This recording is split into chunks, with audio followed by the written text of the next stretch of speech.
Hey guys, welcome back to the channel. This is story about what if God like Naruto summons Amaterasu part 1. Before I start, please do support for more amazing content and comments for part 2.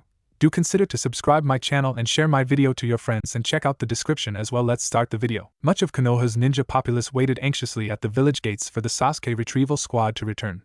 Most wish Sasuke's safety. Some wish for the whole team to be safe.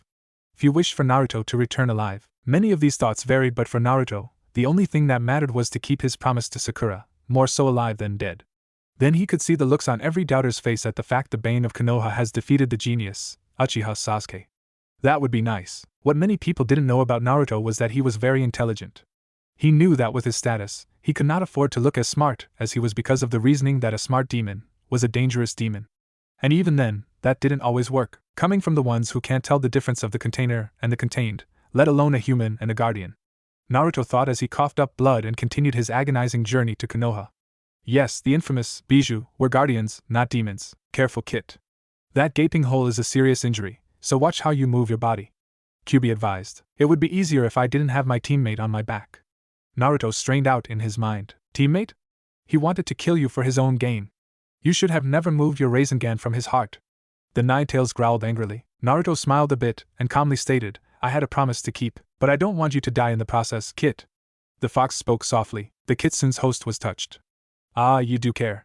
He thought with a small smile, becoming happy that the beast was concerned for him. The guardian grinned mischievously. Of course I do. I don't want to die yet. The golden-haired boy's face contorted into a deadpan look. Should have known. He thought back dryly. Love you too, Kit. Chirped Kyuubi, ending the conversation. As Naruto felt the guardian's presence fade from his mind, the village gates start to come into his line of vision. The Kyuubi Jinchuriki panted as he paused, fighting his aching body to continue moving. Come on, we're almost there, Naruto said, motivating himself. He felt his consciousness slipping as he pushed himself harder to reach the gates of Konoha. As soon as he saw Tsunade, Kakashi, and Sakura, he smiled before coughing up more blood, the pain becoming unbearable as it knocked him unconscious. Naruto! Exclaimed Tsunade, going into medic mode.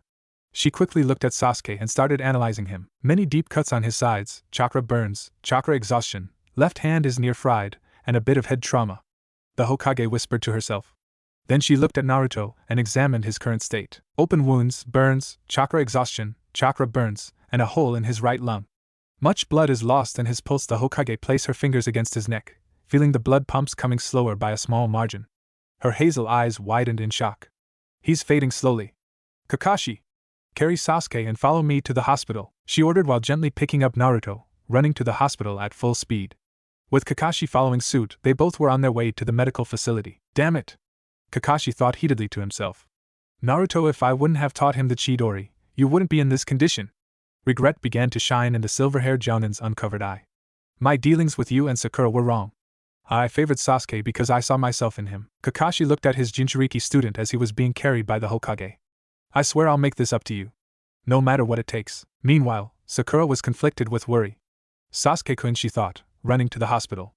Her jade eyes narrowed, grimacing as she thought about her other teammate. Naruto, why did you try to kill him? She whispered bitterly to herself.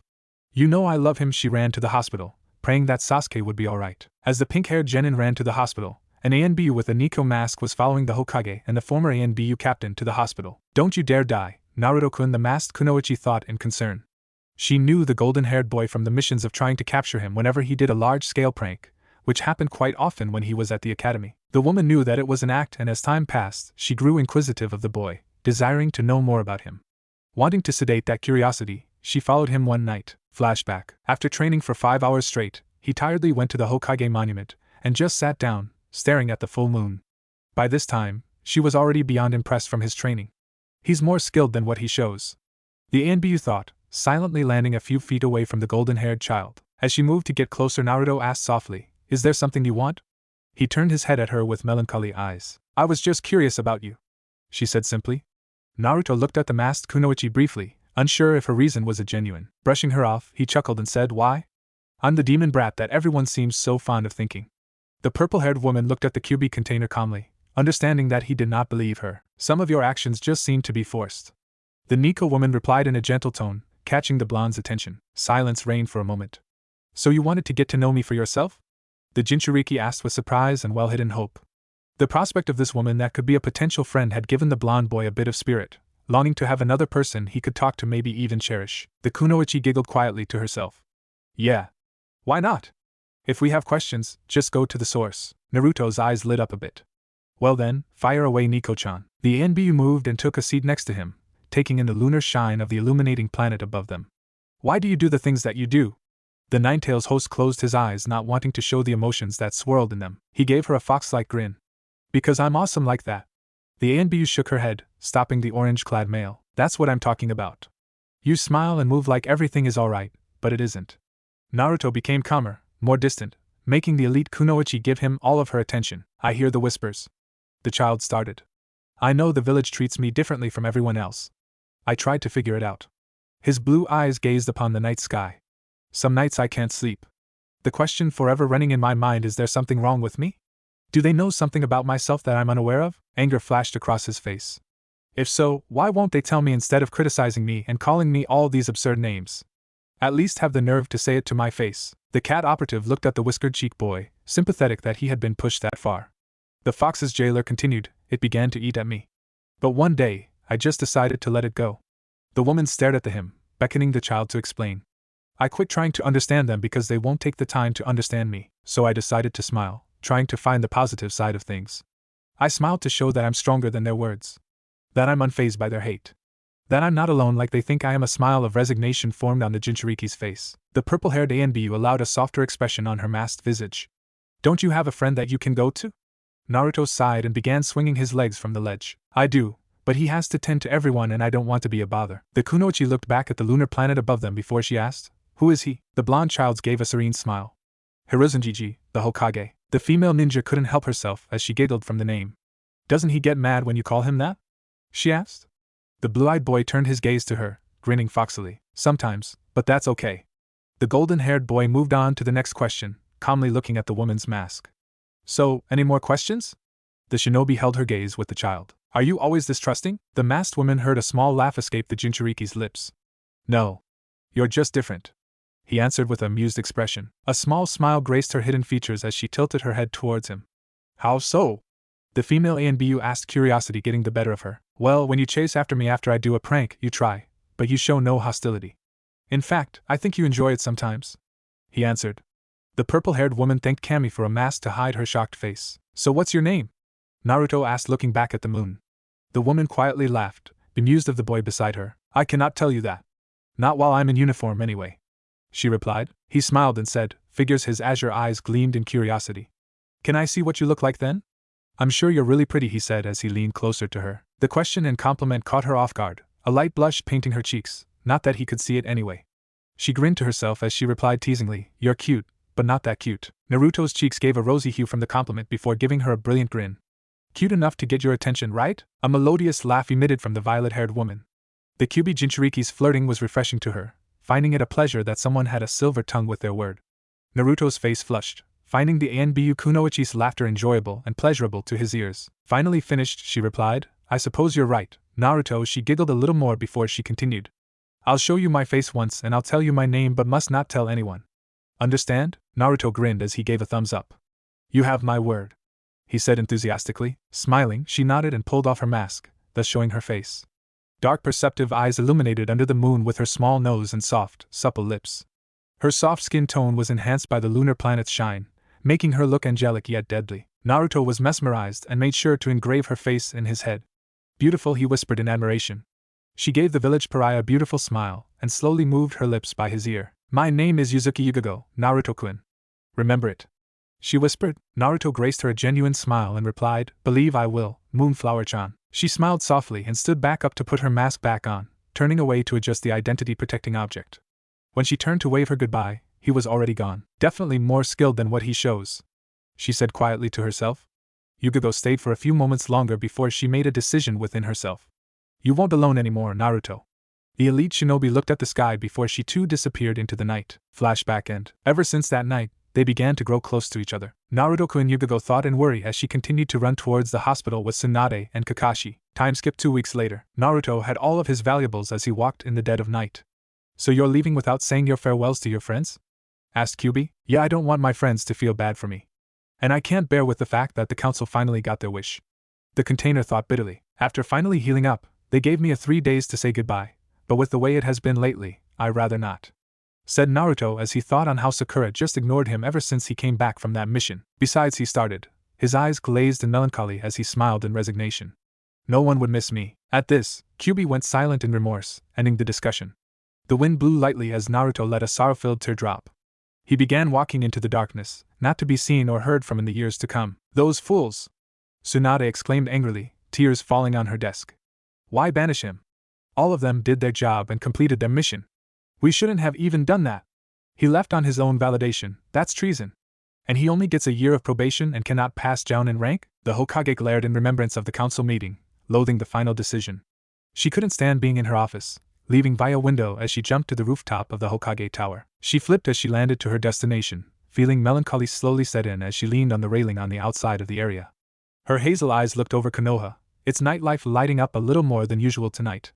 Her hand tightened as the wind blew, her emotions rising as she thought about the blonde-haired Jinchuriki. Naruto, the golden-haired ninja, had given her something that she believed lost. He ignited her faith again and helped her when she was at her lowest. Had she been around his age, she wouldn't have pushed it past her that she would have pursued him. Tsunade allowed her thoughts to wander to when she and the medics operated on him, when he had gotten back on that mission. "That was the first time I've ever seen him at peace," she thought quietly to herself. Flashback. Green chakra coursed through Tsunade's hands as she healed Naruto, repairing the hole in his chest. The patient in question groaned lowly as his eyes opened, his expression quiet as it was calm. The doctors and nurses, along with Tsunade and Shizen, froze and watched him. The boy looked around at the staff, Shizen, and her and muttered, "Damn, I must be a sight, huh?" The room was silent, speechless. He was on tranquilizers that should have kept him unconscious for the rest of the day, and yet, here he was awake, with a joke no less. The QB container smiled as he mumbled, "Thanks." Shizen, worried for the boy's health, asked what was on the Mednin's minds. "For what?" When they looked back at him, he was asleep again. Tsunade had her head bowed, hiding the tears that slowly slid down her cheeks. Flashback end. The buxom woman narrowed her eyes as they took a sad tinge to them. He was happy that someone cared, she thought bitterly. What makes him think that we don't care? The slug princess wondered aloud. Determined began to shine in her eyes, ready to show Naruto what he thought he didn't have. Shizen appeared on the rooftop as she walked slowly through the door, tears in her eyes. The blonde woman turned to see her apprentice, becoming concerned. "He's gone, Tsunade-sama," she whispered. Naruto-kun left the village. Tsunade slowly looked at Shizen with wide eyes. "What?" Disbelief was written all over the slug user's countenance. The raven-haired woman looked down as she continued. "He didn't even say goodbye." Shizen's hand tightened in anger as she looked directly into her master's eyes. "And the village is celebrating!" Shizen cried out, her distraught emotions coming to the forefront. Tsunade walked to her apprentice and held the medic ninja, consoling her. Tsunade felt Shizen release her tears as her own fell, her anger rising. "We need to get to my office. We're going to settle this," the blonde said, her pupil nodding as she held herself together to follow the angered Kage. As they went inside the office, they were greeted to the sight of the Rookie 9 guys team with their instructors, the Sand siblings, Anko, Ikibi, Irika, and ANBU operative Nico sitting, waiting patiently for them. Gaara, lacking patience, bluntly asked a question that weighed on everyone's mind. "Where's Uzumaki? We haven't seen him in the past week." Shizen just looked at the floor and Tsunade just looked at them with a pained expression. "He was exiled," the fire shadow replied. Everyone stiffened in shock, disbelief collectively on their visage. No words needed to be spoken now. The silence was enough. Naruto was halfway to Nami no Kuni after running for most of the night, tired from the silent run. He decided to stop at an old shrine and camp there for the night. Maybe he was crazy, but there was something about the place that drew him there. Just as he turned to look on elsewhere, he saw a moonlit clearing. Curiosity piquing, he went to the clearing. There, he discovered a sculpture of a heavenly wolf, howling to the sky. At the base of the statue it had a stone plaque that had a few words. "Thank you, Mother Amaterasu. Let this be a reminder to everyone that you protected the villages, no matter how challenging your endeavors were." At this, Naruto started to think. Apparently, this wolf protected everyone it cared about. The Kyubi Jinchuriki applied his situation to the message. Are they really worth it? Naruto asked himself as he thought about his precious people. Tsunade, Shizen, Kakashi-sensei, Sakura, Shikamaru, Chuji Ino, Shino, Kiba, Hinata, Kurenai-sensei, Asuma-sensei, I am, Tsuchiya-zen, Yugago-chan, and even Kyubi. Could I live without them in my life? He felt a strong bond for everyone, believing his question to be rather unintelligent. He knew the answer to it already. I couldn't bear it. I would die for all of them. Determination shone in his eyes as his mind was made up. Exiled or not, I will train for them. Naruto laid on the side of the statue, eyes growing heavy from the traveling that he did. They are the only thing I have to live for. With that last thought, he drifted to sleep. The statue illuminated mysteriously, the wolf's eyes shining as a howl was heard throughout the forest. Mindscape. Naruto found himself in the seal. Damn, this blows. I have to change this place. This has to be unbearable to live in, Naruto said, shaking his head. He heard a chuckle that rumbled throughout the place, turning to see the Ninetales watching him with a bemused expression. I would appreciate the change, if you don't mind. Naruto blinked before he turned away from it, closing his eyes in contemplation. The monumental kitsune became curious, watching its jailer as it felt the place slowly begin to shake. The seal lit up brightly, causing the fox to use its tails to protect its eyes. More of the place rumbled as it began to shift and take on a new form. When the seal dimmed down and the establishment settled, the guardian moved its appendages, becoming amazed. Now the place was a steep, grassy hill with temple-like ruins at the top of the hill. At the center of the temple ruins was a hole as big as Kyuubi, filled with soft grass for the nine-tailed fox to sleep in comfortably. A lake was to the left of Naruto, clear and lightly rippling from the cool breeze. Finally the sky is filled with stars with the moon, bright and full. Kyuubi looked at its jailer in shock. Why? I made your life a living hell. Why would you do this? Naruto looked at the questioning fox and replied, why not? The villagers made my life a living hell. Not you. Besides, you save me on a daily basis. And I'm sure you are lonely in here by yourself, Naruto said with a downcast look. I don't want you to hide and isolate yourself anymore. I figured since we're stuck together, we might as well get to know each other. Right. Kyuubi looked at Naruto with skepticism and hidden emotions in its eyes. So you don't care if I'm a huge talking fox? Naruto's sweat dropped. The stories of your height really don't do you justice. The Ninetales gave a small sweat drop. As for the talking fox thing, I think it's amazing as hell. How many people can say that they have an awesome fox like you? Naruto said excitedly. The kitsune looked into its host's eyes and found acknowledgement in their depths. Quietly, the Kyuubi walked towards Naruto and began to shrink and change, red mist surrounding it. When the smoke cleared, Naruto stood rooted in his place. Kyuubi became a voluptuous woman with two small fox ears on the top of her blood-red hair. The tails were gone and around her neck was a necklace, the new form of her seal. She wore a black and red kimono trimmed with white on the outside. The most beautiful feature to Naruto was her red eyes.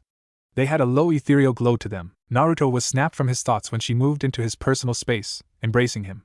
The whisker-cheeked shinobi began to feel silent tears fell on his shoulder, looking at the guardian he contained. His instincts began to guide him as he slowly wrapped his arms around her figure, rubbing her back as he tried to placate her. Thank you, Naruto-kun. His eyes softened in understanding. She was happy that she was accepted. Hey Kyuubi? The guardian felt herself smile, hearing the soft tone in her host's voice. She answered lowly, feeling herself being turned around. Her sight witnessed the beginning of dawn, its orange glow beginning to paint the sky with warm colors. The blood-haired woman smiled gracefully, actually able to feel the heat against her skin. Naruto glanced at the fox guardian and couldn't help but think, she's beautiful. Naruto was glad that he decided to help her. He noticed that he was slowly fading, staring back at Kyuubi. I hope you'll enjoy the place. I know it isn't the real thing, but I did what I could.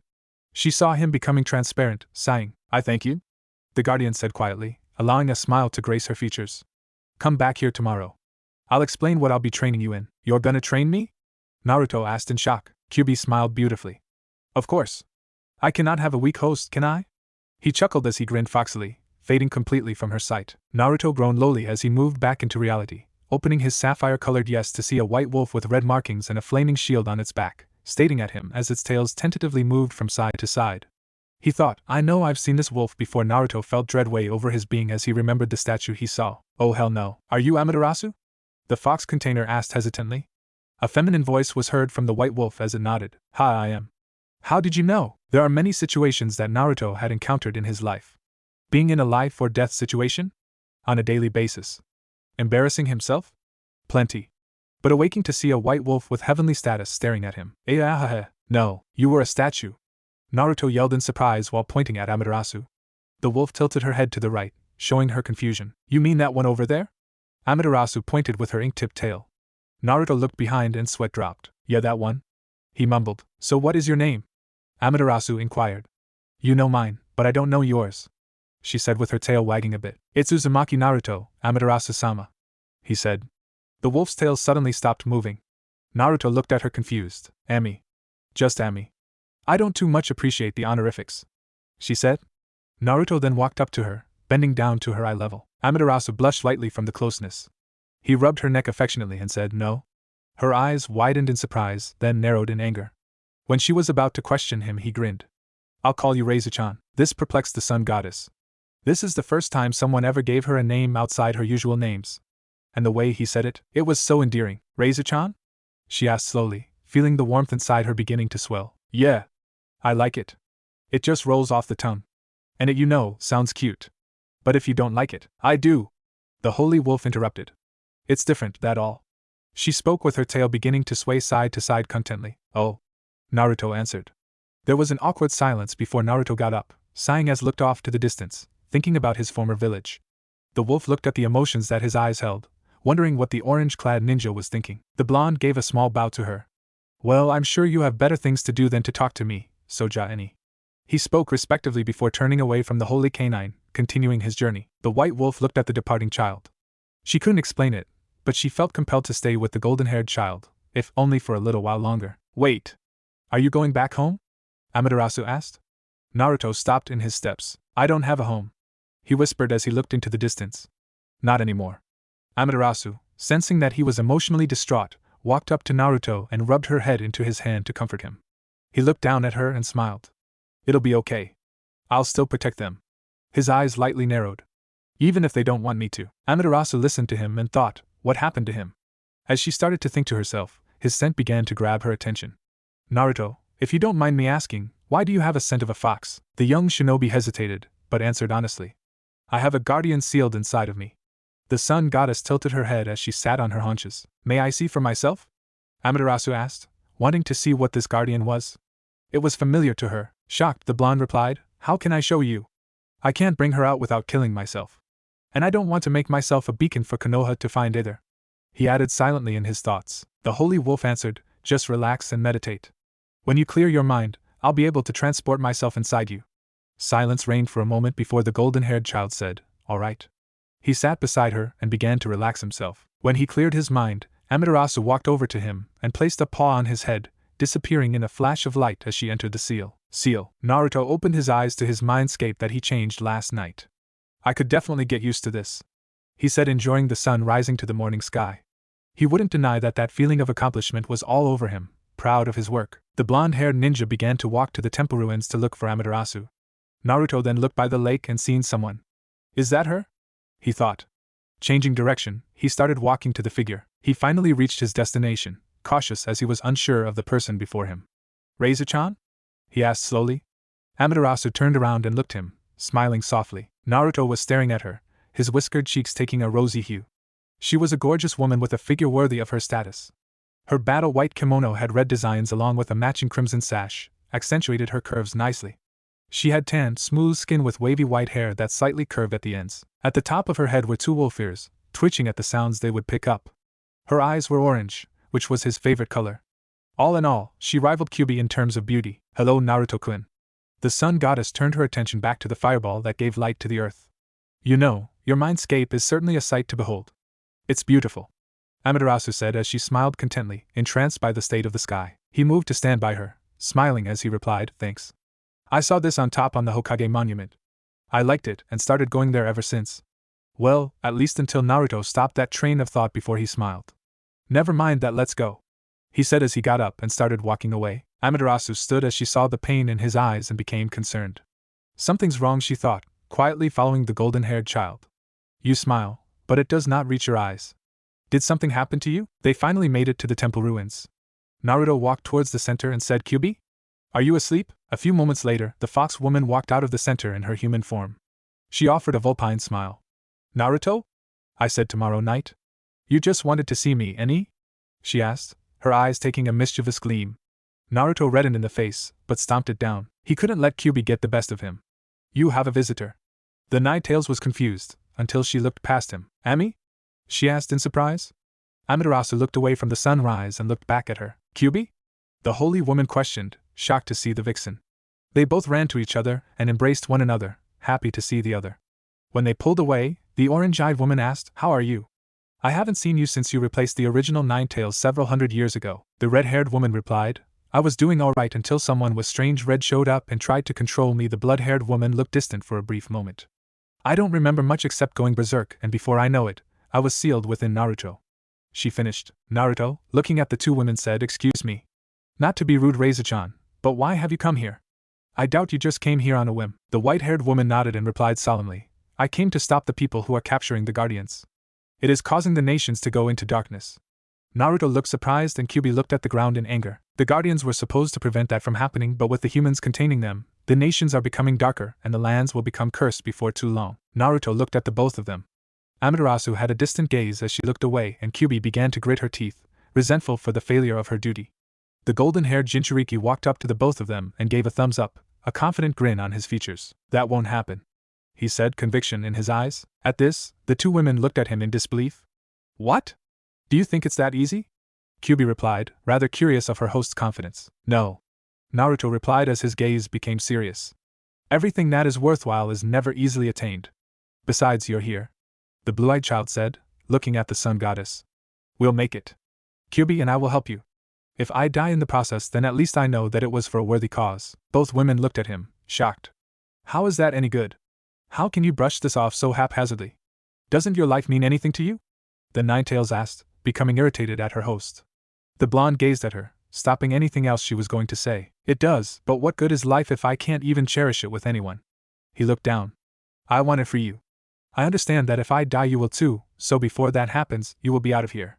The crimson-haired vixen stared at her jailer, astonished that he was willing to go that far. What about you? Don't you have something to live for? Amaterasu asked, concern expressed through her eyes. The whiskered-cheeked shinobi gave a serene expression. I have my precious people. Kyuubi and Amaterasu smiled gingerly. The ukami eyes softened towards the young Jinchuriki. Such a pure-hearted child. The kitsune smiled tenderly at her host, rather proud of her jailer. Well, I really have to get moving. I can't afford to stay in one place for too long yet. Naruto looked at the sun goddess. I'm not sure where you were going, but if you want, you can come with us. The Jinchuriki grinned. It'll keep Kyuchan from getting bored in here. He finished, honestly thinking of Kyuubi's well-being. Kyuubi, touched at his concern, and Amaterasu, delighted of his invitation to stay with them, smiled brilliantly to him. He grinned back at them in return, glad to see the two happy. I guess I'll see you tonight, he said as he began to walk away. Kyuubi looked at Amaterasu with a mischievous grin, silently telling her to follow her lead. The sun goddess smiled wolfishly. Naruto-kun, Kyuubi cooed. Naruto's pranking senses were screaming to him. Yeah? He said nervously. You forgot something, Kyuubi said, slowly walking to her host with eyes of a predator. Did I? Naruto asked, unnerved by the koi kitsune's expression. The sun goddess appeared behind the human sacrifice before sliding her arms around the blonde shinobi and held him close, making his cheeks take a rosy hue from feeling the matured body of the celestial woman. The Ninetales appeared in front of him with hand caressing his whiskered cheek, his visage becoming something akin to bliss from the pleasurable sensation on his whisker marks. Both women smiled softly as they thought it was adorable. Kyuubi finally stopped and dragged her hand to the base of his neck. The blonde felt his heartbeat slow down when the ministration stopped on his whisker marks before he felt two soft pairs of lips upon each of his cheeks. He blushed heavily, not knowing what to say. Both higher beings to face him, smiling brilliantly. Naruto turned away, not knowing what to say as he just grinned. He wasn't used to that kind of attention. Make sure you are ready for tonight. I won't hold back on you, Naruto, Kyuubi said. The blonde nodded in understanding. I know. I'm representing you, right? The vixen grinned, much like her jailer. As long as you know. The holy woman smiled in kind, finding the ordeal interesting as well as entertaining. She closed her eyes as she reached a decision. I will be accompanying you for a while. I'm going to teach you as well. Think of it as repayment for allowing me to travel with you. Kyuubi and I will discuss what we will be training you in while you're out of the seal. Amaterasu added. Naruto looked at them, a grin on his visage. You know, you two are all right. Thanks. With that said, he faded out of the seal, missing the smiles on Kyuubi and Amaterasu's features. Real world. Naruto, being brought out of his meditative state, stretched before remembering something. He pulled out a scroll and summoned new clothes. Thanks, sensei.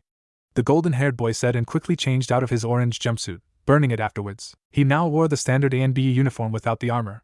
He has a sleeveless crimson cloak over it, and decided to put a black sash over that, to hold the cloak in place, and to finalize his attire. Grabbing another scroll, he unsealed it and a black mask appeared. Yugogo-chan, he thought fondly. It was a gift for his 11th birthday. He donned on the mask before leaping into the trees until he ran on top of the trees. I will protect all of you, he thought. He glared at the sky in his resolution deep within his soul. Believe it, Asuma-sensei! Shikamaru yelled. Asuma, Shikamaru, Izumo, and Kotetsu were fighting Kakuzu and Haiden. Well, more like Kakuzu witnessing Haiden pastoring the greatness of his religion to the Konoha shinobi. Now to kill him and praise Jashin!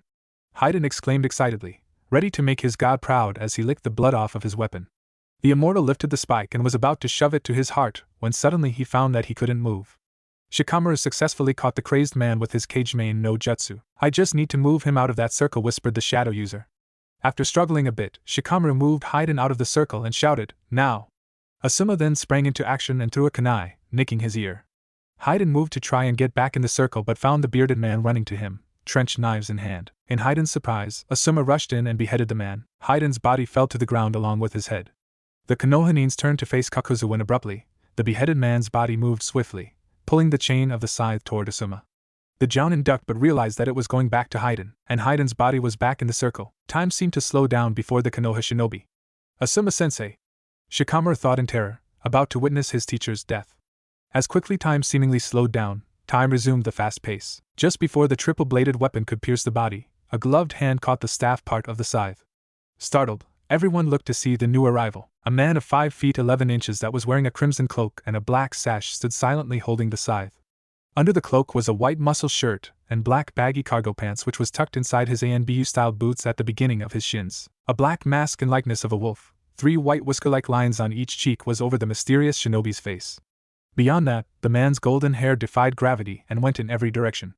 Finally, on his back was a odachi with a small chain at the end of its handle that was almost as tall as him. At the end of the chain was a small orange circle with spikes going all around it, resembling the sun. Haiden's body promptly took the scythe and moved back to Kakuzu, who held his head in his hands. Kakuzu hurriedly sewed Haiden's head back onto his body, his focus on the shinobi that interrupted the battle. "I thought you were dead," the bounty hunter said in surprise, finding the situation going downhill. Haiden, angered that he was stopped from ending the chain smoker's life, growled as he shouted, "Let me fix that problem." The immortal flung himself at the cloaked ninja, his weapon poised for the killing. The man pulled the blade from his back and swung it vertically, destroying everything within its path. Haiden slid to the side only to see the swordsman coming at him at high-rated speeds. Haiden quickly raised his scythe and blocked the strike, feeling himself strained from the power behind the attack. Kakuzu, looking at the situation, decided to enter the battle. "With this man still living, we need every advantage we can get," Kakuzu said fiercely. Taking his cloak off, he unleashed the masks on his back into 4 separate entities and charged into the fight. Haiden saw his partner interfering with the wind mask blasting air pressure at his blonde opponent. "Stay the hell out of this, Kakuzu. I want him." He interrupted the sacred ceremony. Kakuzu ignored him and methodically attacked with his masks. The swordsman blocked and dodged all of their attacks and finally decided to go on the offensive. The shinobi swiftly threw his blade up in the air and rapidly gathered razor winds with both hands which spun chaotically, crouching to his left side. "Futon Kamikaze no Jutsu," he called out as he lashed his left hand forward, Haiden avoiding the attack as it destroyed the earth and water entities' respective masks. Kakuzu seethed, ordering the wind and fire masks to use a joint attack, which caused a huge Gakaku no Jutsu. The swordsman sliced through his fireball with some difficulty only to see all 4 enemies coming at him from different angles. Haiden with an insane smile on his face as he jumped from above. Die! All 4 individuals launched an attack, causing an explosion. With debris flying everywhere, the Konohanins covered their faces. When the smoke cleared, everyone was shocked. All of the attacks did connect, but on one fire puppet of Kakuzu. It cracked before fully breaking apart, its remains on the ground. Kakuzu shook as his rage began to boil. Haiden looked with anime eyes. "What the hell? How? He was as good as dead, there's no way he could have dodged that." The immortal yelled in disbelief. The sound of metal clashed through the air and everyone turned to see the sight of a sword impaling the mask of the last elemental masked beings. The golden-haired man was taking every opening he saw, trying to defeat his enemies as quick as possible. The zombie brothers attacked in unison with white-hot fury in their eyes. When Haiden looked to his left he saw that he still had the blood symbol on the ground. "All I need is his blood. And then I can finish the ritual and make Jashin happy," the Jashinist said to the bounty hunter. At this point, Kakuzu didn't need to be told twice. They needed his guy dead. "Hell, I might even start praising Jashin if we can get out of this," Kakuzu thought to himself before he rushed to the swordsman started with taijutsu. The mysterious shinobi blocked a fist for his chest before lashing out his foot to stop his opponent's foot. The money-loving Akatsuki shinobi slid the targeted appendage to the left before he gave a roundhouse kick in retaliation. His enemy ducked before performing a sweep kick. Kakuzu was still in the air, so the cloaked shinobi continued his spin, getting on his hands as he attacked with his legs. The former Grassnin gave a direct punch to the offending limb, using his other arm to rock it to the spinning blonde. The attack connected, but the ninja disappeared in a plume of smoke. Kakuzu was stabbed through his chest by the mysterious ninja before a log replaced the bounty hunter. The masked ninja felt hands clutch his ankles. "Doton Shinjuzanshu no Jutsu," the threaded man called out as he began to pull his enemy into the ground below. Haiden, seeing his chance, ran to the swordsman and swung his triple-bladed staff at him. The masked shinobi swiftly escaped the headhunter technique and defended with odachi in hand as the two weapons clanged. The masked ninja gave a palm thrust to the immortal's side, seeing him bleed from that point. In turn, Haiden pulled out the spike he used earlier and swung, prompting the golden-haired shinobi to grab the oncoming spike. Blood began to smear it, making the scythe user smirk. Haiden hastily licked the man's blood, leaped back to the blood icon. The leaf shinobi grimaced. This stranger was winning until now, Damasuma whispered, trying to get up and help the blonde-haired shinobi. Sensei, hold on. We shouldn't go. We would only get in the way. The genius said cautiously. Something tells me that this is a setup, the Nara thought to himself. Izumo and Kotetsu wanted to object, but only found truth in Shikamaru's words. They would wait. Now you're finished. Haiden spoke in hubris before he changed into his ritual form, stabbing himself to where his heart was. Silence reigned for a minute before Haiden screamed, blood seeping out of his mouth. What's happening? Haiden asked as he felt horrible pain. The swordsman pointed at the side wound of the immortal, some of the blood still there. Everyone's eyes widened in shock. My own blood? Haiden looked at the swordsman in rage before going unconscious. Kakuzu was becoming frightened. I have to escape. With self-preservation kicking in, he turned to run into the forest.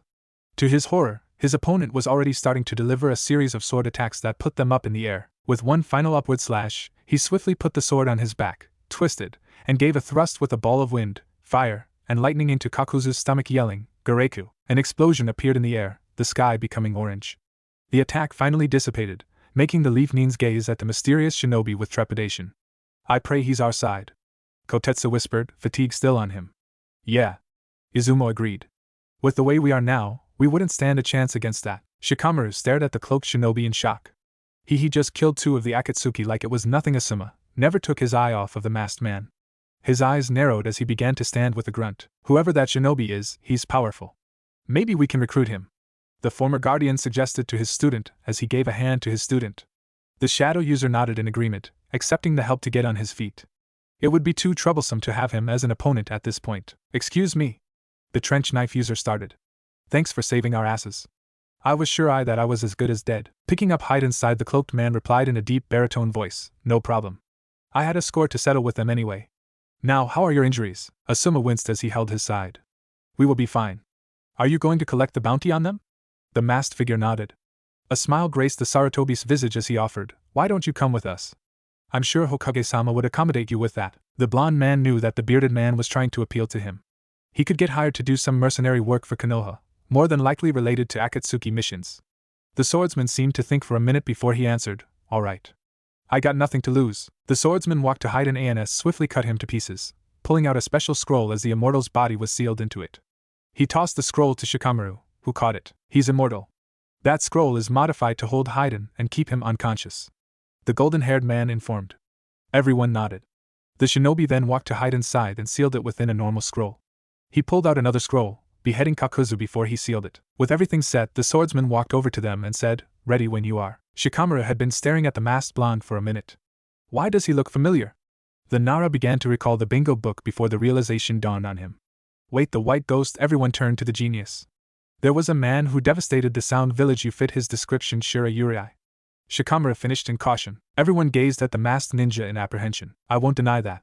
The swordsman said calmly. Orochimaru wanted me to be a shinobi for his village, saying that my skills were useful. I refused him, and whatever is in the bingo book is the aftermath. Everyone nodded, a mixture of shock and unease weighing on them for a moment. As they walked back to Konoha, Kotetsu said, how did you know to have Haiden take his own blood? The ghost shinobi looked up for a moment. It took blood to activate his voodoo technique. I wondered if his own blood was an exception. He looked forward once more, as he lightly laughed. Personally, I think it was a fluke. Asuma chuckled. Izumo posed another question. How did you get his blood in the first place? The ninja swordsman replied, when he attacked after Kakuzu put me underground. He was bleeding on his side from the wind jutsu I used. I attacked his there, and used the same hand to block his spike.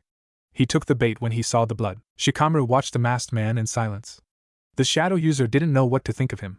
He sighed to himself, letting his thoughts go. They were too troublesome to deal with now. They finally reached Konoha's gates, taking about a half an hour to make it to their destination.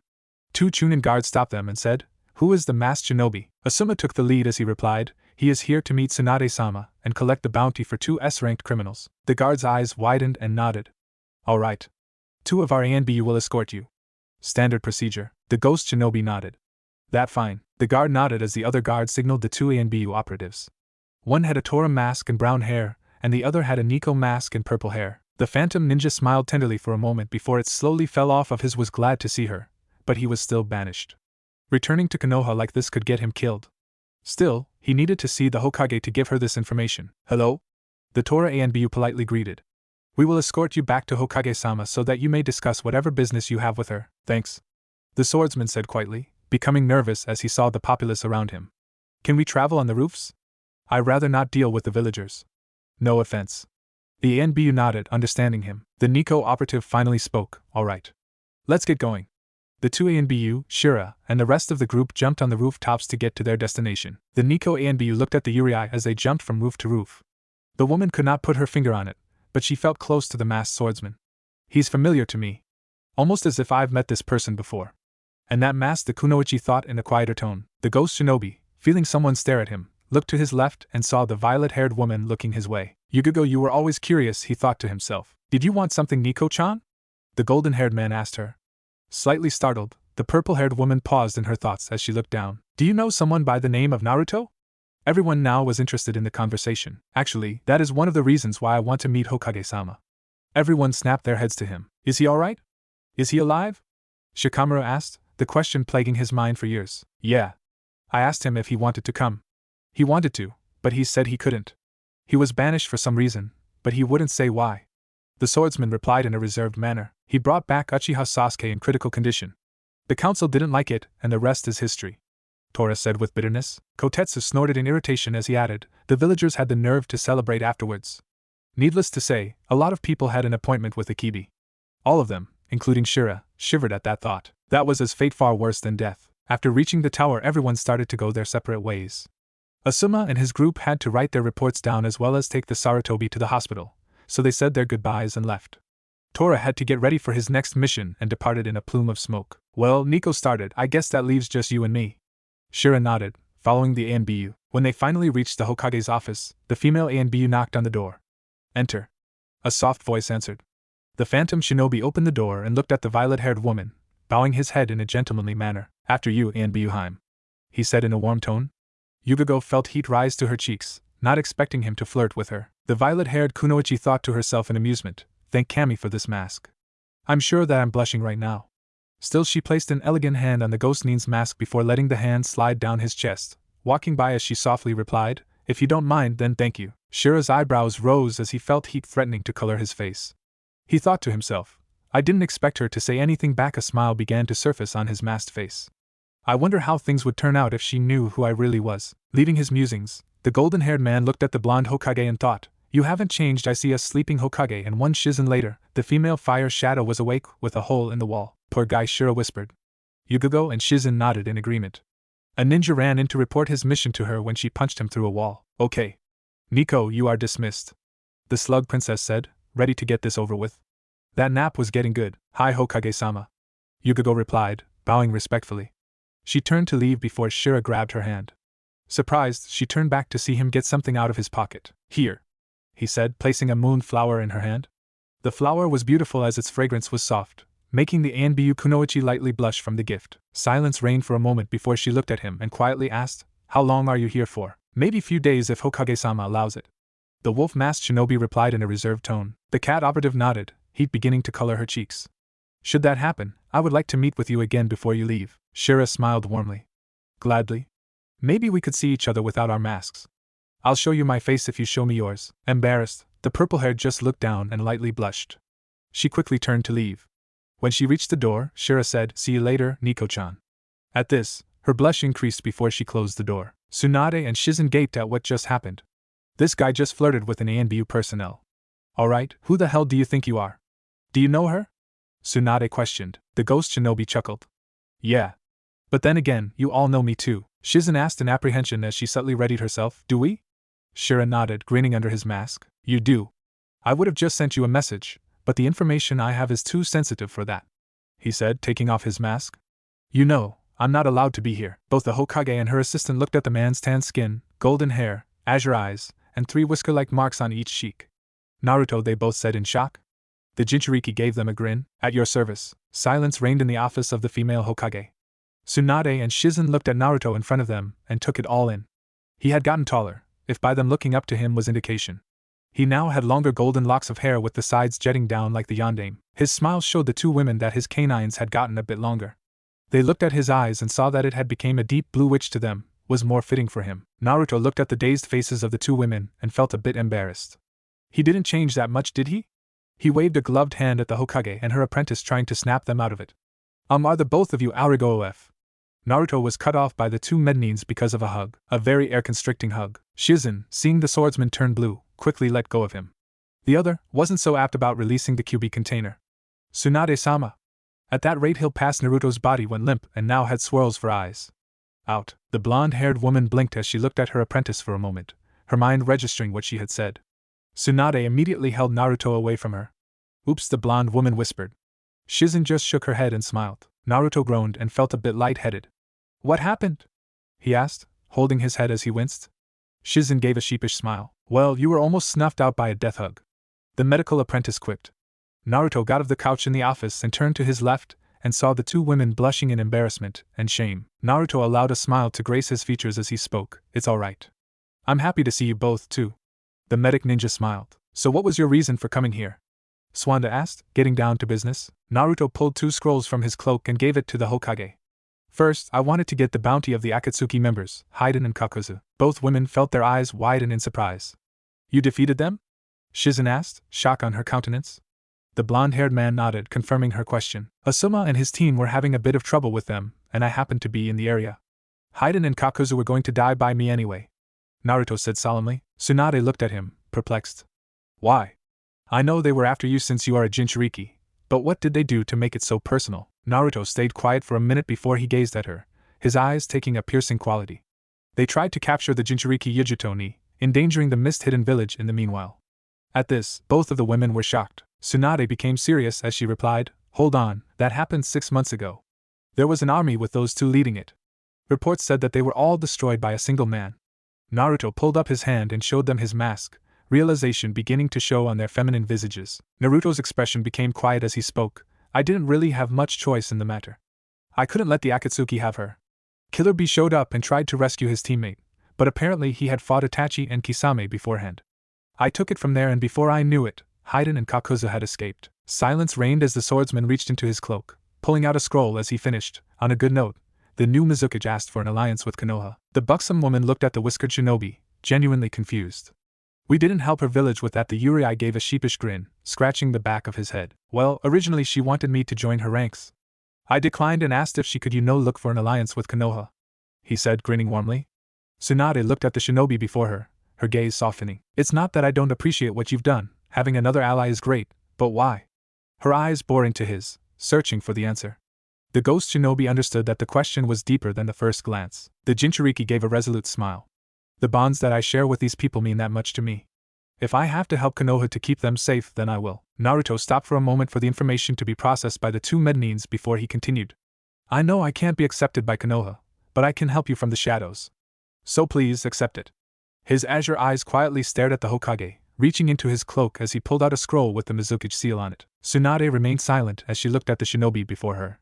She finally reached to a decision, extending her hand as she took the scroll. The last Senju regarded the QB container with a soft gaze, either of the two saying a word. Shizen quietly asked, So you said you met the new Mizuki, right? What are they like? The apprentice hoped to steer the conversation away to something else, not just for her sake, but for the two of them as well. Naruto linked at the raven-haired woman before giving a small grin, his whiskered cheeks lightly colored. She's different. She's strong, not just in her shinobi skills, but in her character too. She isn't quick to fight, rather will try to compromise before going to that point. She'll do what it takes to protect the Mist Village. A genuine smile graced the Jinchuriki's facial features. She's someone you'll like, Tsunade-chan. The Hokage smiled warmly, taking note of the suffix that the ghost shinobi addressed her in. Naruto briefly looked out of the window and reminisced as he finished. Mei is definitely one of a kind. Flashback. Yujito, Kurabi, and Shiro walked towards the Mizuki's office. After defeating Haiden and Kakuzu, the Mist leader wanted to personally thank them. Well, just him actually, the other two just wanted to come. Hell yeah! You went to work and put them in the hurt. I thought me and my bro were a demolition, but you're just an inspiration. The Kumo ninja wrapped his statement animatedly. Yujito shook her head, grimacing from the rapping shinobi's attempts of rhyming words, even if she did agree. Well, thanks again for your help. We were definitely too worn out to fight all of them. Kurabi nodded as he replied, if it would have came down to it, we would have went out fighting. We can't let them have the tail beasts. We would have been better off dying. I don't know what they have planned, but I know for sure that it'll affect the elemental nations as a whole. Man, Thanks, you're alright in my book, I'm sure we'll be friends, you're off the hook. The Eight Tails container put out his fist, waiting for the ghost shinobi to acknowledge it. The masked shinobi gave an unseen smile as he pounded his fist with the rhyming shinobi, giving him a brotherly bond with the Jinchuriki. Don't worry about it. I had been tracking them down for some time now. I know they have been trying to capture the Jinchuriki for their tailed beasts, but I don't know what for. The Phantom Ninja's tone of voice became reserved. Besides, Jinchuriki are only containers, not the beasts themselves. The two Kumo shinobi's respect for the swordsman had increased a good margin, understanding the difference between the host and beast. Still, the Nikomata container thought about how he stated his last comment, as if it was from experience. Was he one too? The Eight Tails host was on the same train of thought, glancing at the blonde-haired woman. She returned the gesture, both on the same page. The two Cloud Ninja were about to ask him if he was a Jinchuriki before the ghost shinobi interrupted. We're here. The guards that escorted the group knocked on the door. A soft, feminine voice said, enter. Then one guard opened the door and went in first, followed by the group, and last the other guard. The Mizukage had beautiful red hair trailing down to her calves, styled as they flared down the whole length. Her bangs covered her right eye and curved a bit to the left, two more locks laying past her collarbone. Her eye shined a vibrant green, filled with warmth and a well-hidden cunning within its depths. She wore a blue battle kimono with a fishnet shirt, lining the kimono. She had a belt around her waist, showing her hourglass figure. At the end of the belt, the slits of her kimono began, also showing her shorts and fishnets that went to the end of her thighs. Naruto couldn't help himself as he thought, beautiful. Thank you, Ao and Chojuro. You may leave now, she said, her focus on the masked shinobi before her. Ao stepped closer to her as he replied, Are you sure, Mizukage-sama?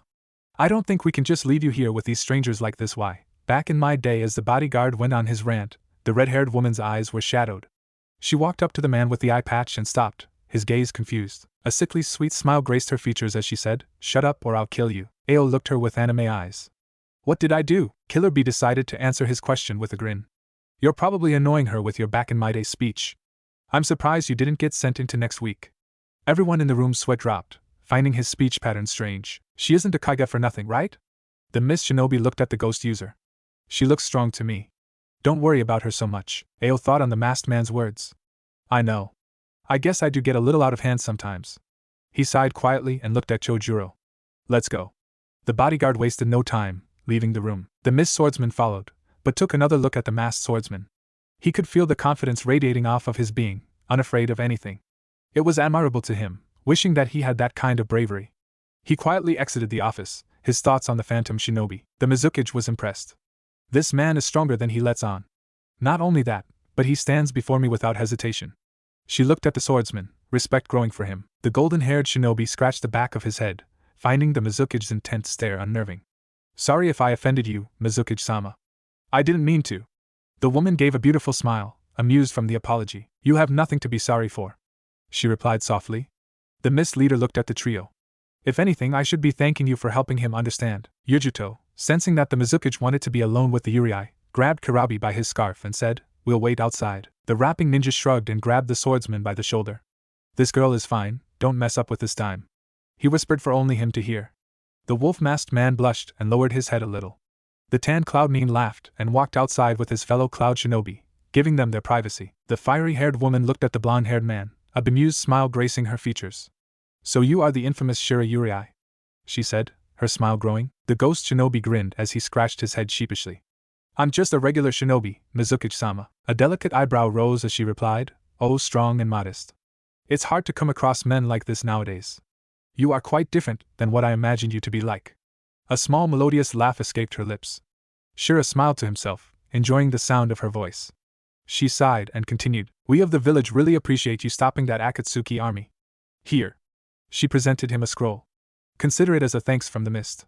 I still have to give you the bounty of the missing Nins. Shira accepted the scroll and said, Thanks. As for the bounty, keep it. Just mark them off from the bingo book. She looked at him in surprise. What about your village? They may need it. The Uriai's hand flinched for a quick moment, but she caught it. Shira didn't say anything. Were you banished? The village leader asked with concern. Shira looked out her office window, lightly laughing from her being perceptive. Unfortunately, it was for something out of my control, he quietly answered. The red-haired woman felt sympathetic to the ninja before her. He seemed like a good person. Well, would you like to stay here? Your skills would be valued and you would have a new home, she offered with a little hope in her eyes. The Uriai thought for a moment before he answered, I would love to stay here, but I can't. She looked at him with a gentle gaze. I understand. If there is anything I could do for you. The spirit user paused for a moment, an idea coming to him. Well, could you please ask for an alliance with Konoha? I know it's a lot. Done. The Mizukage interrupted with a smile. The swordsman looked at her in surprise. I've been considering it for a while now, and it would be beneficial for both hidden villages. The Mizukage then went into her desk and pulled out a scroll for the Hokage to read. Here. Whenever you get a chance, give it to Hokage-sama. Shira bowed in gratitude. Thank you, Mizukage-sama. The red-haired woman smiled softly. It's Mei. Terumi Mei. She said genuinely, shining beauty. You're truly your namesake. Naruto said with a soft, unseen smile. The Mist Leader blushed rosily from the compliment. Thank you. I don't mind if you call me by my name. She offered in a sensual manner. The golden-haired ninja blushed, but kept his composure. Doing so would show disrespect to you. She smiled gingerly before she said, You have earned more than enough respect from me. You are banished from a village and yet you continue to try to help them. That's a man of character to me if I were to judge, Yuri-kun. The masked man was taken aback. Yuri-kun? He thought to himself, finding that he couldn't stop the grin that appeared on his face. Feeling a little inquisitive, Mei moved from behind his desk and sat on top of it. What's with the mask? Thinking about a certain violet-haired Anbu, the shinobi swordsman answered, it was a parting gift. Mei felt her curiosity peak, wondering what the ghost shinobi looked like. She got off her desk and began to walk towards the swordsman slowly, an enticing expression on her beautiful visage. Shira, feeling nervous, began to backtrack. What are you doing? She didn't answer, focused on what lied beyond the blonde's mask. He continued to back up as she walked forward until his back was against the wall. She swiftly moved in, trapping him. A delicate hand was placed on his chest, allowing her to feel the defined pectoral. She used her other hand and slid it on his mask in an intimate manner, taking it off smoothly. What she saw made her face flush rosily. The Mizukage took in an angular face devoid of any baby fat framed by his golden hair and whiskered-marked cheeks. She looked into his piercing azure eyes and said, Such a handsome face. Why would you want to hide this? I like it. He couldn't stop the heat that emitted itself upon his face. Both shinobi stared into each other's eyes, both becoming lost in one another. Mei began to feel something stir within her heart as the Jinchuriki's eyes spoke volume to her. I'm not sure why he has those same eyes as I did during the bloodline purges, and yet they're different. There is a strength, a fire that he has. I hardly know this man, and yet her green eyes became half-lidded as she and the blonde had began inching their faces closer together. As they moved close together, the blonde shinobi felt the mist shadow's leg move on his. Naruto felt his body respond with his hands on her slim waist. Their lips gently touched, the kiss stirring something within them. Both melted into the embrace, the intimate gesture becoming more passionate. Mei gave an airy moan as their tongues brushed along with each other tenderly. Finally, she and the phantom shinobi slowly separated. The mist shadow retreated back, a rosy blush on her feminine visage. Naruto gazed at her, a small grin on his face as his cheeks took a red tinge to them. Mei held her face with a hand, her rosy blush apparent. I'm sorry, I don't know why I did that. Naruto wasn't faring any better, bowing his head. Don't be. The Mizukage looked to see him grinning warmly to her. It was infectious, a grin appearing on her face as she thought to herself, he seems different from the rest. Not to mention that he can make a woman feel so wanted. He threatened to color her cheeks once more, able to stop it. The ghost shinobi looked at the russet-haired kunoichi before him. Well, as much as I would like to stay with you, I have to leave. I need to escort those two back. Mei became a bit downhearted, wanting to learn more of the shinobi. She quietly sighed to herself. Before you go, are you a Jinchuriki too? He nodded, answering her question. Which one? He looked at her and chuckled. You know that's sensitive information, Mei. She pouted at him. He lifted 9 fingers on his hands. Her eyes widened in shock, not expecting to meet with the QB Jinchuriki. The Yuri began to walk away before she asked, What's your name? He stopped walking, turning around as he gave a fox-like jin to her, Uzumaki Naruto. Remember it. The Mizukage found a warm smile gracing her features before he finally exited, closing the door. Naruto looked over to his left to see Kurabi grinning like an idiot, and Yujito blinking as she stared at him. Both Kumonin saw his whiskered cheeks and looked at him questioningly, noting that Yujito was sporting a small blush on her face. Did you ever get the feeling that you felt naked without being naked? He asked. Then it hit him like a ton of bricks. His mask, Mei still had it, and now he had to explain the marks on his face. Damn it. And after getting his mask back, he explained to the Kumo shinobi a bit about himself. Flashback end. Naruto shook his head from the memory, feeling a few chakra signatures heading their way. Tsunade-sama. Kurenai, along with Hinata, ran into the office. Is Asuma here? I saw Izumo and Kotetsu, but I didn't see him and Shikamaru. Tsunade looked back at Naruto to see the mask back on his face. Fast, I didn't even see him put his mask back on. She looked at the ghost shinobi. Well, you were with the team during the altercation. Did Asuma sustain any major injuries? The golden-haired ninja nodded.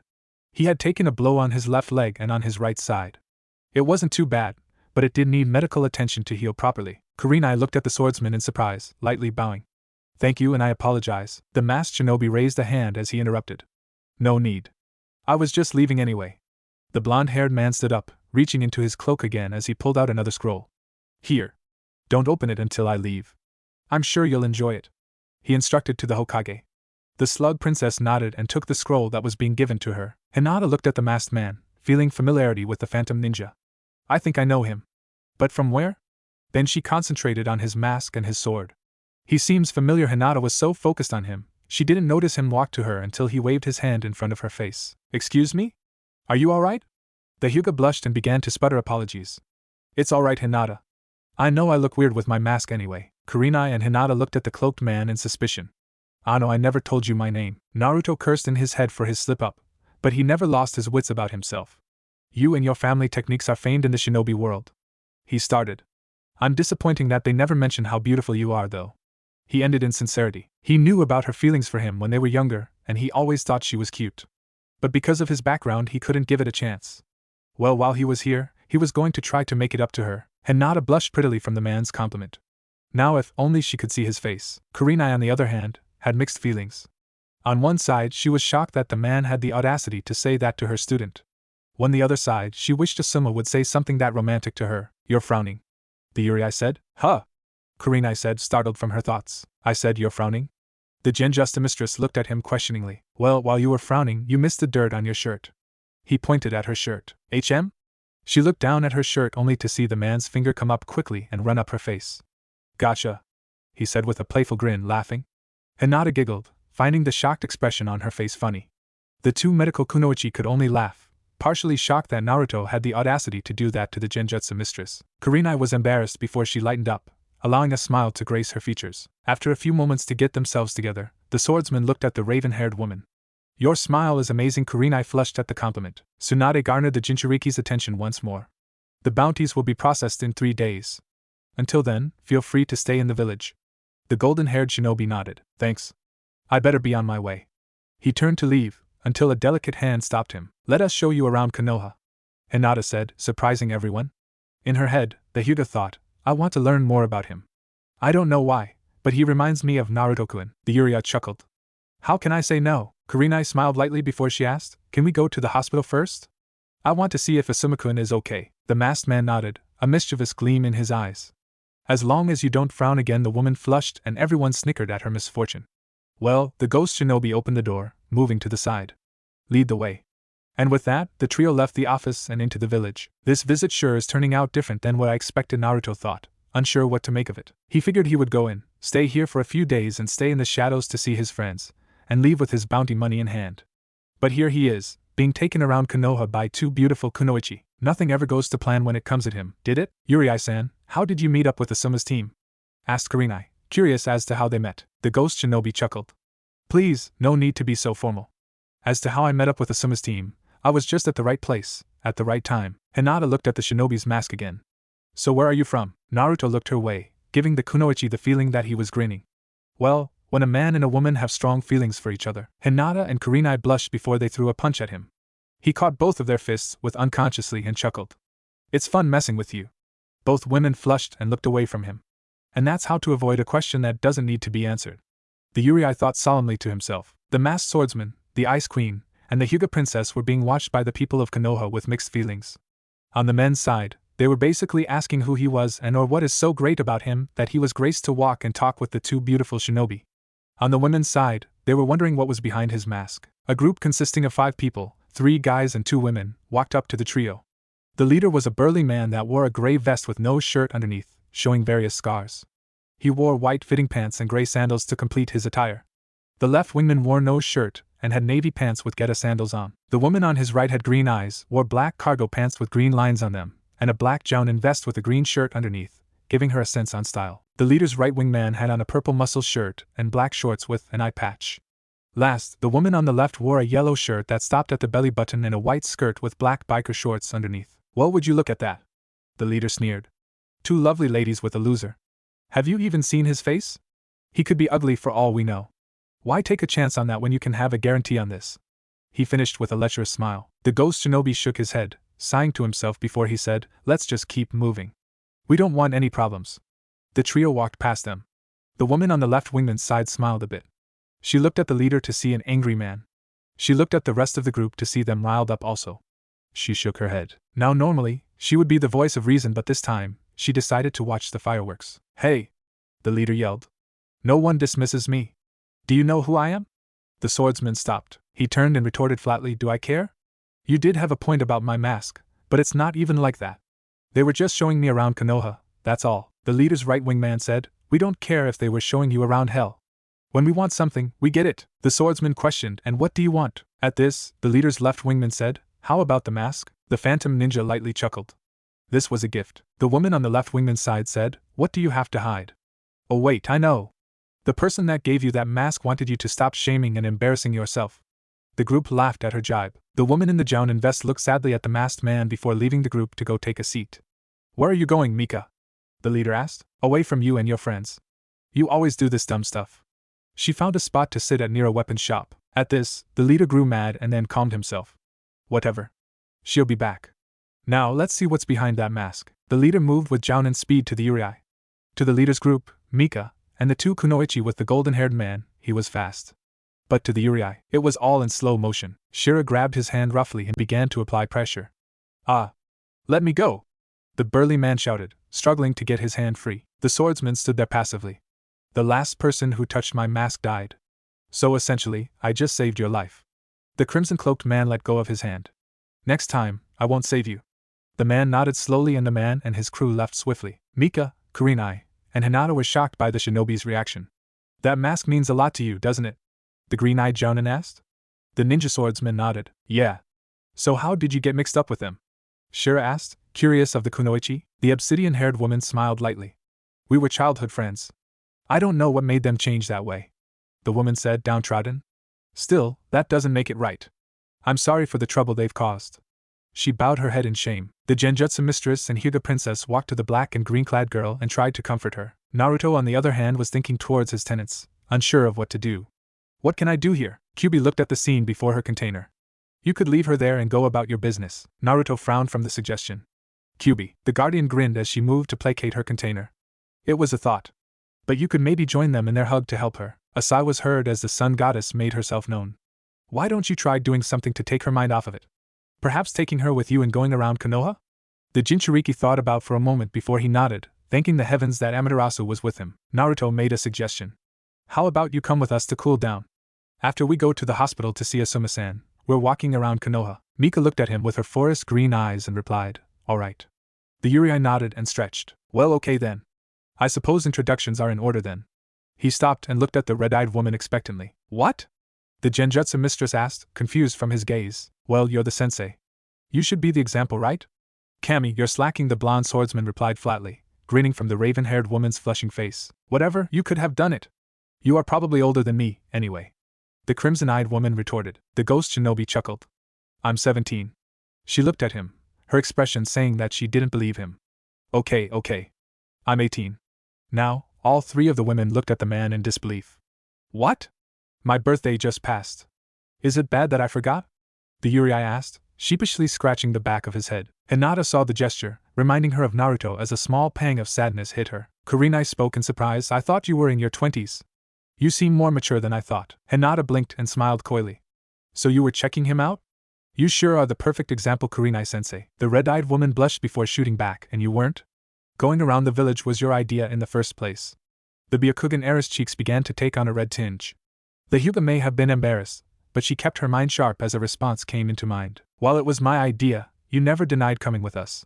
I know I wasn't the only one curious about him." Kurenai blushed lightly, knowing what her student had said was true. The ghostly shinobi blushed lightly as he cleared his throat to get the two arguing kunoichi's attention. "Are you ready to go to the hospital now? It's only a few blocks away." Both women stopped their argument, finally focusing at the task at hand. Kurenai's eyes began to shimmer in worry as she said, "Yeah? Let's go." The Genjutsu shinobi jumped to the rooftops with her pupil following suit. Naruto watched them for a moment as he looked at Mika with him. "We better not get left behind," the swordsman said to the Jounin woman. She nodded and they both jumped ahead to catch up with the master and student. Tsunade stared at the scroll Naruto had given her before he left. It was a full rundown on Orochimaru's and the Akatsuki's movements, layouts, and history. So, Naruto was the one who wiped out most of the Sound Village and damaged Orochimaru into such a critical state, as well as killing off Kabuto. To be so powerful in such a short amount of time, she stated to herself. The blonde woman looked at the bottom left corner of the scroll to see a chakra seal. Well, what could this be? The slug princess wondered aloud before placing her index finger on the seal and added chakra. The seal glowed and another scroll and a box came into existence in a small plume of smoke. She opened the scroll and it read, Hey Tsunade-chan, I just wanted to give you a souvenir. Enjoy, Shira Uriai. She opened the box and grinned, thanking the heavens. The box contained the best sake in the world, 3 extra large bottles. Yes, today was a glorious day, I will savor these. Tsunade whispered to herself in elation as she opened the bottle. She took 5 good gulps before putting the bottle down and savored the wonderful flavors of the wondrous beverage. Now that's sake, the Hokage said in total bliss before she fell unconscious on her desk. Yeah. Best day ever. Too bad she didn't read the bottle that she drank to know that the liquid was mixture to bring back a person's youth, and she drank half of it. The 4 ninjas finally made it to their destination as they were few yards in front of the hospital. I was starting to wonder if we would ever get here, Shira said, looking at his surroundings for a brief moment before his eyes landed on the genjutsu expert. So Yuri-san, just how young are you, if you don't mind me asking? Kurenai looked at him and allowed a small smile to grace her features. Kurenai. Just Kurenai. And I'm 24. She said softly with her cheeks taking a lovely pink tinge. Nuh? Really? The swordsman asked, his tone a playful one. I had no idea by looking at demeanor, I would have guessed 22. He said slyly. Hinata and Mika giggled and Kurenai pouted a little bit with her cheeks gaining more color. Stop messing with me, she whispered to the Uriai. Only because you asked, Kurenai-chan? He said warmly, which made the woman feel the heat threaten to color more of her face. Well, let's go see how Asuma-san is holding up, he said calmly, pushing aside his joking manner. Kurenai looked a little worried and Hinata and Mika took on a more serious attitude. They all entered the hospital and went to the counter. Excuse me, nurse, could you tell us if we could visit Sarutobi Asuma? The nurse looked at the group and looked down at her clipboard. Let's see, yes, he is healthy enough to be visited. Room 706 on the 6th floor. The group smiled and the swordsman said, All right, thank you. They entered an elevator along with a doctor and another ninja. The ninja looked at Naruto with his hand by his kunai pouch, feeling intimidated. Hey, we're okay. No need for that, Shira said, feeling his unease. The ninja relaxed his stance, keeping his guard up. The doctor looked at Mika and smiled. So, you come around here often? He asked. Mika looked at the doctor and replied, I don't come here if I don't have to, sir, she said, hoping that he would catch the hint. The doctor was about to say something else when the swordsman put his arm around the green-eyed woman, causing her to feel his unusual warmth and blush from the contact. Sir, we are going through a tough time right now. The doctor nodded and looked at Kurenai and Hinata with a smile. All of us. Shira ended with his arms around Kurenai and Hinata, also causing them to redden in their cheeks. The doctor's eye twitched, but nodded. The ninja next to the crimson-cloaked man just chuckled at the whole scene. You, sir, are an inspiration, the Konohinin said before the elevator doors opened to the 6th floor. The swordsman blushed under his mask but stayed silent and moved out of the elevator with his escorts and new friend. Thank you, Mika said gratefully. That doctor was creepy. Shira gave a thumbs up as he replied, No problem. Truthfully, I thought he was too. The group of 4 began to walk, looking for the room that they needed. 702, 704, and 706. Well, this is the room, the Uriai said. He took a step back and looked at turn to Kurenai. The Genjusta mistress smiled softly to him and walked to the door. Thank you, Shira-kun. She whispered and opened the door, going inside as everyone else followed. Asuma was lying down on the edge of the bed trying to reach his cancer sticks that seemed just beyond his reach. Stupid Anko and her sick sense of humor. They say we're not allowed to smoke in here, but damn the consequences. I need a light, the trench knife user whispered with pure hatred. Naruto looked at the scene with his mask and only thought, prank time, hey, he may be more mature but old habits die hard. In Naruto's case, that habit will go with him to his grave. Using wind manipulation, he slowly pushed the nicotine pack towards the near hyperventilating ninja. Yes. Come, my love. You want me as much as I want you. I know it, Asuma whispered happily. The trio of women looked at him in silence, as if he was a madman. Shira looked at them and snickered silently. Just reach a little more, my dancing monkey, the golden-haired man thought. Kyubi grinned as she watched her container. That's right, I've finally corrupted you, Naruto-kun. You know I will not disappoint. The disguised Jinchuriki chirped happily. You know better, Naruto-kun. You shouldn't do that to him, Amaterasu said inside his mind. Old habits die hard, Reizu-chan. I can't seem to shake the addiction. The phantom shinobi shot back with a grin, causing the sun goddess to shake her head as a smile began its way to her face. The trench knife user was so close to touching the cigarette pack, but he was in a lot of pain. But they are worth it, the Jounin thought, and doubled his efforts. The pack moved a little more towards Asuma's hand and touched his fingers. Finally! The nicotine-deprived man said and pushed to grab them. Just as his hand was about to touch the pack, the little box of nicotine sticks moved back suddenly, making the Sarutobi's eyes widen in shock as he missed the swipe and fell to the floor simultaneously. The women couldn't stifle their laughter any longer, and all of the women burst into laughing their heart's content. Asuma was startled by the laughing and looked up to see the group. "Please don't tell anyone you saw that," he spoke, embarrassed. The group laughed even harder, making the bearded man sigh in defeat. "My apologies, Asuma-san. I couldn't resist." Asuma was helped up by Kurenai and laid back down in the bed. "Shira-san? What do you mean?" Asuma inquired, not understanding the apology. The ghost shinobi scratched the back of his head sheepishly. "Well, I was moving your pack of cigarettes." Everyone looked at him in shock. "I thought that I was just seeing things," Hinata said, surprised of the ninja swordsman's admittance. Laughter was heard from Mika as she smiled. "Classic." She rose her hand in a high-five manner. Knowing the gesture, Naruto gladly returned it with a resounding clap. The Jinchuriki paused for a moment before he gazed at the green-eyed woman incredulously while everyone else looked on with anime eyes. Mika realized what she did and looked at everyone else shyly with her cheeks becoming colored. "What?" she asked cutely. "I like a good prank. I never suspected that from her," the nine-tailed guardian said, blinking in her bewildered state. Her host nodded in agreement. "None of us did, Kyubi," Naruto replied, getting over his surprise. "Reizu-chan?" No response. "Reizu-chan?" the swordsman called out in his mind. He didn't get an answer. "I don't know where she went, Naruto-kun," the foxy woman said honestly. This baffled the Jinchuriki. Where could she have gone? Naruto wondered, his mind drawing a blank. The swordsman felt a tug on his gloved hand and looked down to see a white wolf. Both Naruto and Kyubi had anime eyes, freezing in their places. For Naruto, it took much self-restraint to scream unto the heavens, "What the hell, Ami? Why are you out there?"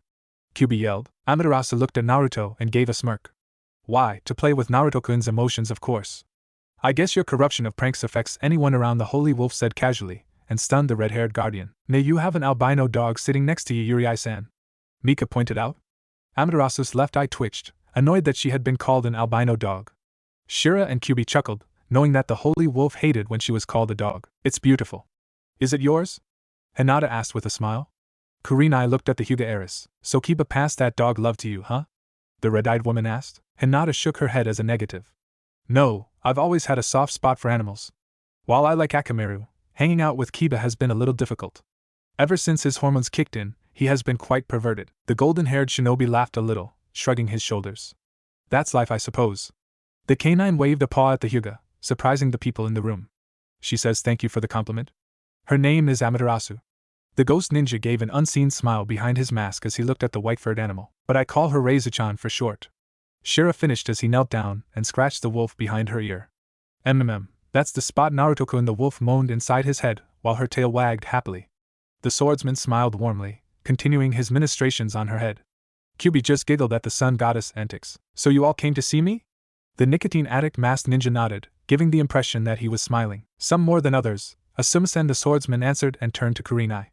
She blushed before she moved her gaze to the chain smoker. Kurenai-chan. Asuma trailed off, kissing her on her cheek before they embraced each other. Naruto looked at the scene with a small ache in his heart. He had seen this play out with so many others. He would end up saving a beautiful woman's lover, and he would be forgotten or not thanked. Hell, a couple of the guys showed off in front of him, kissing the woman and then look at him, possessive of their significant other. He did his best to not to be envious, he really did. "You're lucky, Asuma," Naruto thought as he turned to leave to give the couple some space. "Wait, Shiraku," Kurenai said. The Yuri stopped and looked back. "It's alright. I'll go look for a hotel to stay at. Maybe we will meet another time." The swordsman looked at everyone. "Thanks for showing me around and keeping me company. It was nice." He turned around and began to walk with the wolf, following his lead. Yuri-kun and Mika whispered in concern. Something was different about him. Hinata moved to try and stop him from leaving before the golden-haired man showed them how he earned his name. The phantom shinobi became white and transparent before fading away and disappearing, stunning everyone. "Beautiful," Hinata whispered. She turned on her Bikugan when he used his ghost technique and saw the movement of his chakra circulatory system. It became pure white and flowed like the wind before disappearing. "So beautiful, but he is hurting inside." Everyone felt the true emotion in his voice even when he tried to cover it with a warm tone. He was lonely. Naruto became tangible at a nearby alley before he started walking to find a field or a training ground to get his mind off of things.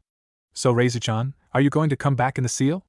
I hear Kyubi snoring and it's pretty loud," Naruto stated. Yeah, in a flash, the holy being changed into her human form and embraced the Jinchuriki. Naruto gazed at the snow-haired woman, surprised. Kyuubi and I will be here for you, Naruto-kun, Amaterasu said softly and went inside his seal. Naruto gave a small smile beneath his mask and continued to walk. 10 minutes later, he found an uninhabited training ground. Finally, he said. He took the sword off of his back and began to do the katas, combining them into one deadly dance. Doing this always puts him at peace and takes his thoughts away from the world and into the wind. Suddenly, 2 fireballs were heading his way and the swordsman blocked at the same pace as he was doing with his katas, slicing the fireballs and the hidden shurikens in multiple pieces. Naruto finished the last of his katas and stopped, his back toward the unwanted guests. So you and your team are back for more? The crimson-cloaked man asked, becoming serious. 4 shinobi jumped into the clearing. They wore cloaks that had red clouds with hoods. Sasuke, Karen, Jugo, and Suigetsu looked at the Yurei in anger. I will show you that the first time was a fluke, Sasuke said. We are going to kill you, here and now, Jugo said with his curse seal activating. You don't seem to listen very well. The golden-haired shinobi turned to face them. I told you to leave me alone, time after time. You will not receive any mercy from me this time. The Yurei got into his sword stance and disappeared. Sasuke blocked most of the Phantom Ninja's attacks, but the ones that landed hit near crucial spots. I couldn't keep up with some of the attacks, the young Uchiha thought to himself in surprise. The Sharingan user looked back at his team, who were in alright condition. They were alive, with a few deep cuts here and there. Sasuke focused at the golden-haired man in a serious manner. No matter, Sasuke said and readied Kusanagi with new determination. Understand me clearly when I tell you this, Shira said. Team Taka focused on the swordsman and also got into their stances, feeling the killer intent that he radiated. If you believe that you saw a ghost, he vanished and reappeared behind them in the same stance, making their eyes widen in shock. Then you did. Kurenai, Asuma, Hinata, and Mika continued to talk along with Kakashi and Anko, who also came in 10 minutes after the Yurei left. Asuma already had his clothes back on since he was told that he would be able to leave after a final checkup. It's amazing how the doctors and nurses in the hospital were after their training from Tsunade. Anko, why do you torture me so much? The Sarutobi asked, annoyed that she kept taking away his cigarettes. The snake mistress put on a cute, innocent face and asked him, whatever do you mean? The wind-using Jonin gave her an irritated look as his eyebrow twitched. Everyone laughed at his misfortune. So Asuma, what happened to you and your team? If I heard correct, your team went up against 2 of the Akatsuki. The copy ninja asked, honestly curious. The bearded man looked at his fellow Jonin and replied, we were holding our own for a while when only one Akatsuki member was fighting us as the other member sat on the sidelines before they took us seriously. Then we were utterly overwhelmed. Everyone's eyes widened in shock. Then how did you survive? Anko asked incredulously. If they had a plan that got them out safely, then she wanted to know. She may not be well liked here, but she wasn't ready to die yet. Asuma chuckled a bit. I would like to think of it as divine intervention. You know of the Shira Yurei, correct? At this, the Sharingan user and interrogation mistress was floored. He's A-ranked, borderline S-ranked in the bingo book by nearly decimating the Sound Village and single-handedly going against an Akatsuki army that was trying to take both of Kyumo's Jinchuriki, as well as the Mist Country with their hidden village. Kakashi said in seriousness. What happened between him and those 2 Akatsuki? Anko asked. The Phantom Shinobi was practically a hero in her eyes. When she heard about the Sound Village being nearly destroyed by him, she wanted to meet him then. Asuma recalled the battle in detail to satisfy the group in his room. When he finished, everyone's respect for the swordsman went up a notch. Everyone was satisfied with the story, but for Anko, she still had one question. Where is he now? At this, Asuma, Kurenai, Hinata, and Mika faltered a little with their emotions but quickly hid it. He's somewhere in the village, Kurenai started but was cut short when killer intent pulsed in the village. All of them went shinobi mode and the silver-haired ninja said, something's going on in the forest. The provocative Kunoichi stepped forward, looking back with a grin. Well then, let's crash this party. As those words left her mouth, all of them, including Asuma, hopped out of a window and ran towards the source of the killer intent, with other shinobi making their way there, including the former Rookie 9. Tsunade woke with a start, sensing dark chakra in the forest part of the village. Most likely in a training ground by the border of Konoha. But where are the ANBU Lady Tsunade? Shizen and an injured ANBU rushed in her office. Ma'am, it's the Uchiha and his team. They came and intruded the village, said the wounded ANBU. Tsunade looked at the ninja in shock. What happened to your squad? The village leader asked worriedly. They were killed, the ANBU said with grief in his voice. Tsunade clenched her teeth in anger. Tora, did they say anything that may help us know what they are after? She asked with a calculative mind. Well, Tora started. They said that they had a ghost to put to rest. The Hokage's apprentice gasped softly, and Slug Princess' eyes narrowed in worry. Naruto. She moved to get up but noticed something different about herself. Her clothes were a little baggy, she felt stronger, and above all, she felt younger. Is that supposed to happen? This will have to wait. The fire shadow thought. Shizen. Heal Tora and summon 2 ANBU squads. The blonde-haired woman barked. The Mednine bowed and did her tasks at hand. They need to be taken care of now. Tsunade thought angrily. The Konoha shinobi arrived to their destination and hid in the trees and was shocked at what they saw. Is that the Uchiha and his team in the Akatsuki cloaks? Anko asked. Yeah, and they're fighting that man with the mask, replied another jonin. His swordsmanship is remarkable, Hate said in admiration. It had been a long time since he has seen such talent in kenjutsu. It seems as though he mixed a combination of styles and flowed them into his own technique. The sickly man observed as the Yurei blocked and parried both Sasuke's and Suigetsu's strikes. The swordsman of the leaves couldn't tell what the techniques that the ghost nin used, but he knew that it was 2 disciplines from the shifts at his attacks and defense. The kenjutsu user hoped he survived so he could get a chance to test his swordsmanship with the man. Excuse me? Everyone looked back with their guards up and kunai in hand only to see Shira standing on the ground, looking their way. I'm asking all of you to please do not interfere in this battle and head back a bit. I would like to fight without the girl on Sasuke's team sensing you, as you may be a scapegoat should they try to escape. Some of the ninjas, like Kiba, were offended, while others nodded in understanding. Before Kiba could retort, a voice said, "Do as he asks." Everyone looked to their right to see Jiraiya, Shizen, and Tsunade. All of the ninjas nodded. Thank you, the masked man said and puffed from existence. Tsunade smiled. Always the Kagebushin, huh? She thought to herself. Shira slashed at Jugo vertically while Cursed Man morphed his arm into spikes to block and parry his strike. While he did block his attack, he couldn't parry because of the strength behind it, cutting into his arm and forcing him through 2 trees. The orange-haired ninja looked up only to see the phantom shinobi rushing to him at high-rated speeds. Man! This guy is unrelenting. The tall man thought frantically as he dived to his left to avoid the oncoming swing where his body was a second ago. Suigetsu jumped in and clashed his sword against the Yurei. That was Zabuza's Zanbatsu, the masked man stated, remembering Zabuza and Haku. Yeah, it was. But he's not around to keep it sharp, so I thought I could do it for him, Suigetsu said with a vicious grin and swiped at the blonde-haired man's thighs. Instead of flipping back like Suigetsu wanted him to, Shira phased out from the attack and phased back inside Suigetsu's guard, hitting his chin with the bottom of the sword and followed up with the blade of his weapon. Like his namesake, Suigetsu turned into water and let the sword pass through him only to see a hand full of electricity coming for his face. Raiton, Inadamashu. Lightning style, lightning bolt hands, the Yurei shouted. No, the liquefied ninja thought before Sasuke blocked it with Chidori, saving him and also entering a power struggle with the masked ninja. Shira smiled beneath his mask as he put his sword in his right hand on his back and pushed harder. Sasuke attempted to overpower him by putting more chakra into his Chidori, transforming the attack into a Raikiri. Give up and make this easier on yourself, Sasuke said as he smirked arrogantly, activating his fully matured Sharingan. The golden-haired man simply shook his head. Watch closely, the Yurei whispered. The pattern of Shira's lighting discharge changed into a contained motion, like a Rasengan, but became more intense as razor winds were being added into the attack. Senpukiri. Whirlwind blade, the wolf-masked man said intensely, surprising and angering the Uchiha. No! He just changed his attack and added wind into it. Sasuke knew that if this attack hit him, then he and his team were finished. The raven-haired Avenger put more chakra into his attack to protect himself. So you're putting more chakra into your attack? The ghost nin asked only to feel chakra build up in the Uchiha's right hand. Naruto, Kyubi said, sensing the chakra build up too. I know. He responded back to her, already having an idea on what his opponent's next move was. Sasuke created a black Chidori in his right hand and planned to pierce his lung. Kuro Chidori, the youngest Uchiha shouted. The Yurei countered and surprised his opponent. Gareku, Rising Sun, he called fiercely as he rammed it into Sasuke's second attack, causing a huge explosion and made them bounce along the ground. Sasuke used chakra on his hands to grip the ground to slow himself down and adjust his body. After successfully regaining his bearings, he charged at the swordsman with his team closely behind. Shira flipped through the air, applied chakra to his feet, and bounced off the ground and charged towards Team Taka, his blade in hand. Naruto, be careful, they look like they have a plan for you, Amaterasu warned. Naruto nodded and asked deviously, Hey Reizu-chan, wanna play? Amaterasu gave a predatory grin.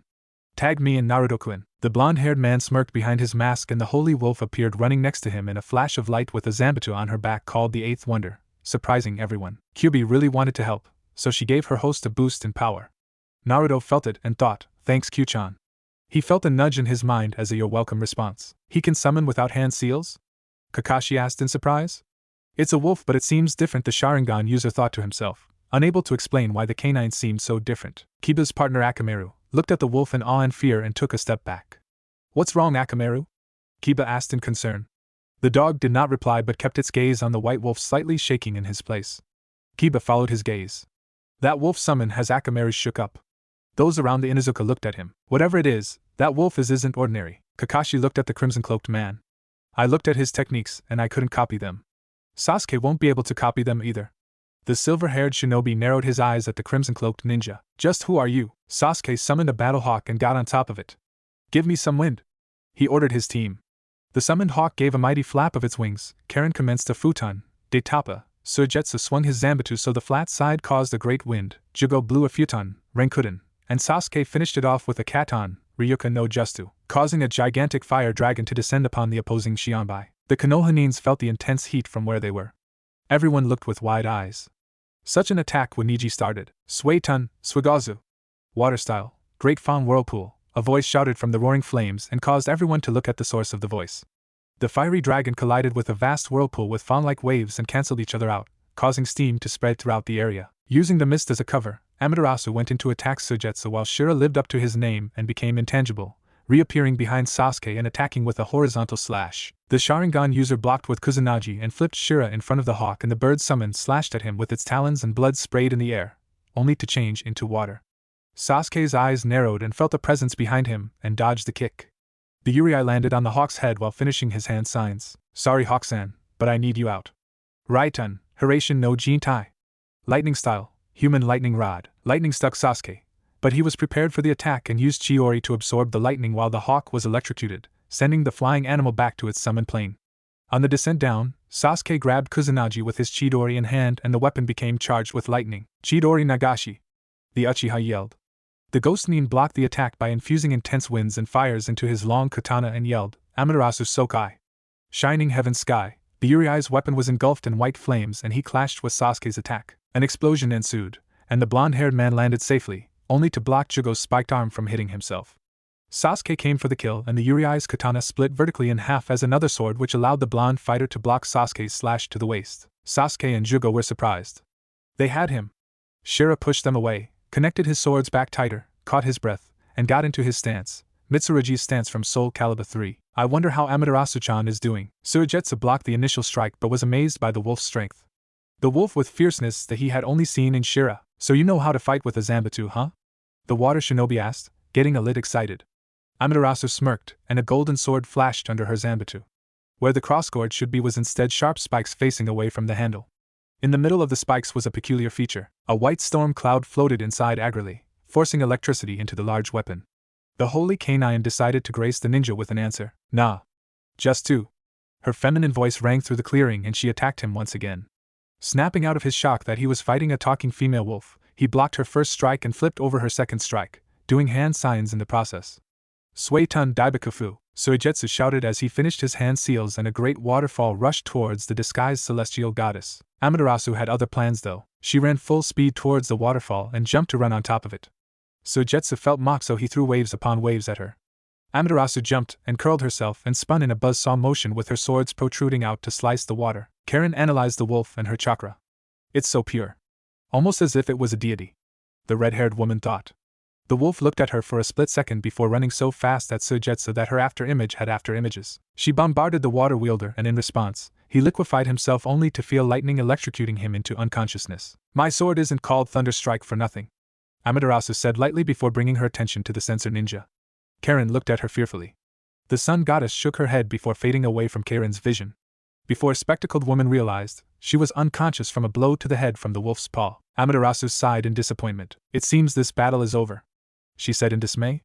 Personally, she enjoyed a challenging fight but her fight didn't last as long as she hoped it would. The celestial being looked at Naruto and his battle before she smiled. Don't get too hurt, Naruto-kun. I want a real challenge when this is over. And with that, she vanished back into his mindscape. Shira chuckled as he felt Amaterasu return to his seal. They couldn't keep up with you? The Jinchuriki asked the holy entity as he dodged Jugo's arms. No, sadly they couldn't. Their skills were not even close to a warm-up. The sun goddess said as she folded her arms and leaned against a pillar in the seal inside the golden-haired man. She smiled as she looked at the sky once more. Make sure you're ready for tonight. We are fighting later to compensate from that subpar battle you wanted me to fight in. The white-haired woman quipped happily. Huh!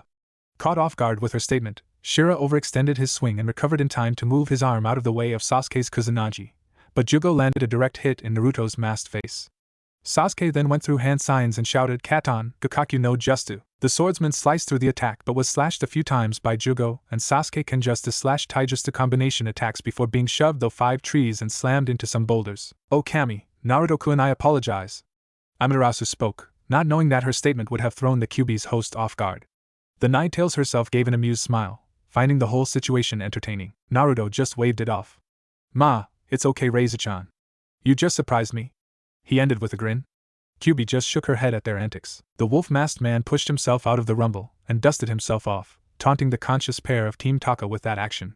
Sasuke looked at Shira with pure hate in his eyes. The Urei saw it and thought it was time to get into the Uchiha's head. Kakashi looked at the fighters in wonderment. This battle is becoming something fierce. Everyone agreed. Jiraiya, on the other hand, was trying to figure out what happened between the two. He already knew that the young Sharingan user was a part of the Akatsuki. In fact, that was why he was here, to relay that information to Tsunade. Well, she knows now, the perverted Sannin thought with a sweat drop. Sasuke stared hard at the man in front of him. "Why?" the dark-haired man asked, catching both Jugo and the Urei's attention. "Why do you continue to fight? What's your motivation?" Shira chuckled. "Who I fight for is all I have," the golden-haired man replied with a passionate voice. The Urei's killer intent started to rise. "I've heard of your recent success in killing Itachi. Do you feel accomplished? Or do you feel hollower than ever?" At this, the Uchiha felt his anger rising. "Are you gonna try to revive your clan, or kill all those involved in the Uchiha massacre?" At this, the Sharingan descendant became enraged. "My real question to you, Sasuke, is this. Are you going to finally look towards the light of redemption and a second chance, or drown in your own darkness of misery and hate?" Sasuke fumed at the swordsman, appalled. "You dare question me as if I'm a child? You know nothing!" he screamed. "You don't know what it's like to lose everything within a single night. You don't know what the pain of being alone." "Shut up!" Shira interrupted abruptly, with his killer intent spiking tremendously. "All of those chances you could have taken to open up and be with someone. To have another family. I know you cannot replace family, but you could have had new bonds. All of Konoha would have gladly taken you in," the Urei said intensely as his killer intent continued to rise rapidly. "And you mean to tell me that you could not find one family that you could have given a shot? You had a choice of being alone after your family was killed. I did not. So get over yourself, because the world doesn't revolve around you." Now Jugo, Sasuke, the now awoken Karen and Suigetsu, and the Konoha shinobi were officially afraid of the Phantom Warrior. Shira charged at the rejoined Team Taka with rage, eyes glowing through his mask, and his eyes were blazing crimson. "Naruto! Calm down!" Kyuubi yelled, trying her best to console her host and stop the chakra feed he held. "Naruto! Using our powers at the same time is dangerous. Please! Let your anger go," Amaterasu pleaded. Naruto was now going for vitals, as he has already gave a crushing blow to Jugo with a well-placed senpukiri in the stomach. The orange-haired shinobi was immediately knocked out of his curse seal state and badly bleeding, but still conscious and alive. Suigetsu slashed and grazed his mask on the left side while Karen drop-kicked him in the face. The masked man rolled with the flow, grabbed her ankles and ruthlessly slammed her into the ground and used her to club her water-affiliated teammate in the head, nearly sending the both of them unconscious. Sasuke's eyes strained to keep up with the Urei's attacks as he kept switching from his tangible form to his spirit-like state. Everywhere his red, Tomoed eyes looked, the ghost Nin was intangible and he would only catch after images. The Uchiha had taken a mean left hook, slash on his back, and a roundhouse kick to his jaw. When he tried to dodge a sword swipe, Shira phased out only to phase inside Sasuke's guard. "Futon Kamikaze! Wind style, divine wind," the Urei yelled at point-blank range. Sasuke used Kawarimi no Jutsu but didn't go far enough and felt a quarter of the wind jutsu's power. The Sharingan user rushed to regain his bearings, despite the fact that he was now sporting multiple cuts. Sasuke looked up with wide eyes to see his opponent coming down with his sword, meaning to cleave him in half. The Uchiha rolled himself out of the way desperately. "Manjikyu Sharingan!" Sasuke whispered gruffly as his eyes changed into a six-pointed star in both eyes and illuminated a bright red, like a cold fire brimming with rage. The swordsman stopped and analyzed him for a moment and looked into his eyes. The Kyuubi Jinchuriki released his hold of his tenant's chakra, feeling his body beginning to ache from the withdrawal. "I apologize for rudely using your powers at the same time, Reizu and Q." The golden-haired man's eyes began to shine in regret as he felt blood enter his mouth and seep past his lips behind his mask. "Please forgive me," Naruto thought, to the silent fox and wolf. The Ninetales began to heal his internal wounds, glad that her host came to his senses. The Sun Mistress gave a calm smile to the blond man, not that he could see. She was upset at him for doing such a thing, but she never stayed mad with him. "Just don't do that again. You know how your body reacts to our chakra to your system all at once," the foxy woman said softly, pardoning her jailer. The nine-tailed container inwardly nodded before he closed his eyes, summoning his own chakra within himself. Now that Sasuke was using his trump card, the Jinchuriki wanted to see how he compared with his own power. Naruto's eyes opened, glowing a dark blue, like a raging whirlwind. Everyone who was watching the battle were astonished. They all knew Sasuke's story, but the Urei sounded alone from the start. And the power both possessed it was unreal. Jiraiya knew what he felt as Shira's killer intent rose. Most of that was him, but a little bit of it leaked something that he could never forget. That small part was the killer intent of the Nine Tails, but there is only one person who carried that. Naruto. Jiraiya thought with a mixture of remorse and joy. Remorse because of all that rage built up inside of him over the years of being mistreated, and joy because for years, he couldn't find his godson. He looked at Tsunade, and she looked back at him expectantly.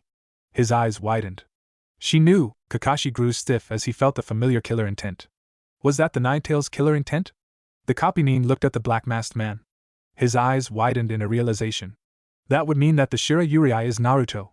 The Hatake finished. Those shinobi that knew what the Nine Tails' killer intent felt like were coming to the same conclusion as Jiraiya and Kakashi. Kurenai looked on in wonder, as she too knew felt the familiar rage. But who she felt sad for was the phantom shinobi. Most of that rage was him. Her thoughts went back to how he acted earlier with her, Hinata, and Mika from the time that they met, to the time that he left. Remembering the loneliness in his voice that he tried to hide, she felt another wave of sadness for the swordsman. She looked at Hinata and saw her with her Byakugan activated, her eyes shining in compassion for the swordsman. The Genjusta mistress looked past her former pupil to see Mika's green eyes staring at the Urei's figure with a determined stare. Last, the red-eyed woman looked at her best friend Anko, who was gazing at the blonde-haired man with an emotionless stare. Kurenai put a slender hand on the serpent mistress' shoulder to try and comfort her. Anko gave half a smile in gratitude. The purple-haired Anbu looked at the wolf-masked man in sorrow. For you to go through so much and bear it without telling anyone. The violet-haired woman saw his eyes glow angrily. Naruto-kun. Both fighters stared at one another with intensity. Sasuke decided to attack. Amaterasu! The Uchiha yelled. Black flames roared to life where the Urei was standing. The swordsman poofed from existence. Team Taka's leader looked left, right, behind, up, and below. Doton, Shinju Zanshin no Jutsu. Earth style, inner decapitation technique. Hands reached for Sasuke's ankles, but the Uchiha jumped and flipped for a heel kick. The blonde-haired man blocked him and threw him farther into the air.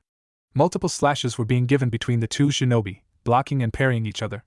Both landed on the ground. The Dark Avenger had enough of this. Sasuke charged his Amaterasu into his Chidori. The energies illuminated into a black and purple lightning ball. Take this. Chidori no Yami. 1,000 birds of darkness. Shira looked at the oncoming attack in alarm. Good thing I've practiced this, the swordsman thought. The Urei first created Senpukiri in his left hand and created Goreiku in his right hand before fusing both attacks together into one, causing the chakra ball to glow white with an orange tinge. Jukai Goreiku. Heaven's rising sun. Both attacks collided and a harder power struggle began. Sasuke was using everything he had. Naruto pushed as hard as he could. Finally, the two opposing forces exploded, lighting up the clearing. The Konohanins moved in to get a closer look. Yugugo had a worried look behind her mask. Please be okay, she whispered to herself. Kurenai, Hinata, Mika, and Anko never spoke, but they also had a worried look. Jiraiya, Tsunade, and Shizen contained their emotions to the best of their ability. The rest of the shinobi looked on in apprehension. The lighting dimmed and the dust cleared to show a majorly wounded Sasuke struggling to get up after going into the ground by the sheer force of the power struggle. Sasuke-kun, Karen said as walked up to him and gently tried to pick him up. Suigetsu and Jugo helped her to get him up. Bite my arm. The raven-haired missing Nin looked at her, remembering her heel bite technique. Karen, are you sure you can afford that? The bloody Sharingan user asked. His arms felt fried and numb, and he refused to take something from someone if it was their last. I have chakra to spare. Now bite. She replied. The Uchiha just did as he was told. Bit her arm, feeling chakra flowing into his system. On the other side, Shira pushed himself out of the rubble he was in. His left arm was bloody. His cloak was tattered and destroyed on the left side, showing a black scar from the bottom of his shoulder blade going vertically across, ending nearly at the bottom of his chest muscle. The Urei walked towards Team Taka, noticing the looks of disbelief on their faces. He looked at the group and smiled beneath his mask. You all may be the beginning to Sasuke's road of healing. Karen, Jugo, and Suigetsu looked at him. You all have accepted each other. Sasuke, if nothing else, will you open up to them? Sasuke stood up, having a bit of his chakra returned to him. The Uchiha gazed at the man in front of him with great intensity. The Urei simply stared back. Why are you so insistent on that? The Sharingan heir asked.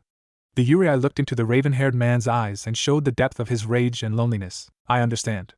For the first time in a long time, Sasuke truly began to consider the repercussions of the path he was on. The way he stared at him as if looking into his soul unnerved him. Shira slightly moved his head up at the sound of his mask cracking apart. The mask continued to break apart until it come lead from the man's face. The pieces landed on the ground to reveal a pair of azure eyes, unruly golden hair, and 3 pronounced whisker marks on each cheek. Everyone became speechless when they recognized the figure before them. Naruto, Sasuke whispered. Just a few moments ago, he admitted to himself that he was afraid of Shira Yurai, also known as Uzumaki Naruto. Sasuke's eyes narrowed in anger. Naruto stared at him with his eyes giving the dark blue glow again. We will meet again, Naruto. Team Taka shooshined themselves away from the clearing. Naruto looked down on his broken mask and sighed. It seems I never could get a break, he said, and looked at the group of shinobi next to them. He recognized most of them. Different emotions flashed across the group's faces. Naruto-kun, the golden-haired ninja, looked to his left to see the Nico A and B walk towards him. Naruto became nervous. He wasn't sure how this was going to turn out, whether they would be upset with him for leaving without saying goodbye or if they would accept him. Yugugo stared at the shinobi before her, watching all out the swirling emotions within his eyes. The kunoichi embraced him suddenly, halting the Kyuubi Jinchuriki's thoughts.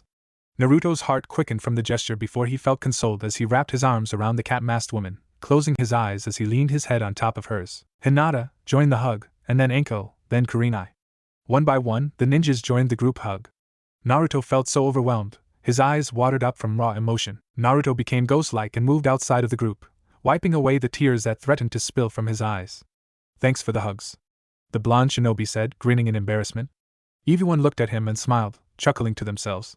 Before they could bombard the ghost ninja with questions, he raised his hand in a stopping manner. I'll answer your questions another time. I would like to have the rest of the day to myself. Everyone looked at him incredulously, but understood. Thanks. I greatly appreciate it, the swordsman shinobi said with a tired look. Now if you will excuse me, I'll be looking for a hotel. Naruto turned away, but Tsunade stopped him. You could stay at the A&BU living quarters. The Yandere lookalike looked at her. What's the catch? Everyone chuckled. Since you gave me the best sake in the world, no catch. Naruto chuckled. One of the bottles was a mixture to bring one's youth back. It's obvious which one you took, he said as he pulled out his sword and showed Tsunade her reflection off of the blade part of his weapon. The blonde woman looked and jerked back in surprise. So how much did you drink? Naruto asked. The female fire shadow mumbled. I'm sorry, what was that? The ghost nin teased.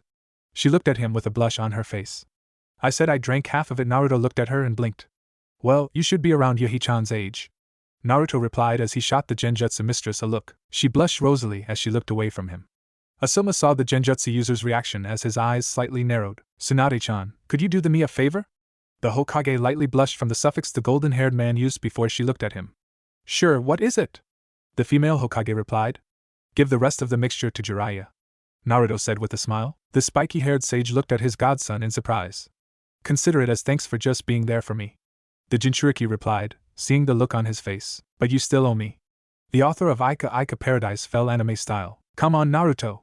How was I supposed to know that Konan was helping you? Jiraiya whined. Because I gave you a note that said she was, remember? Naruto said, annoyed.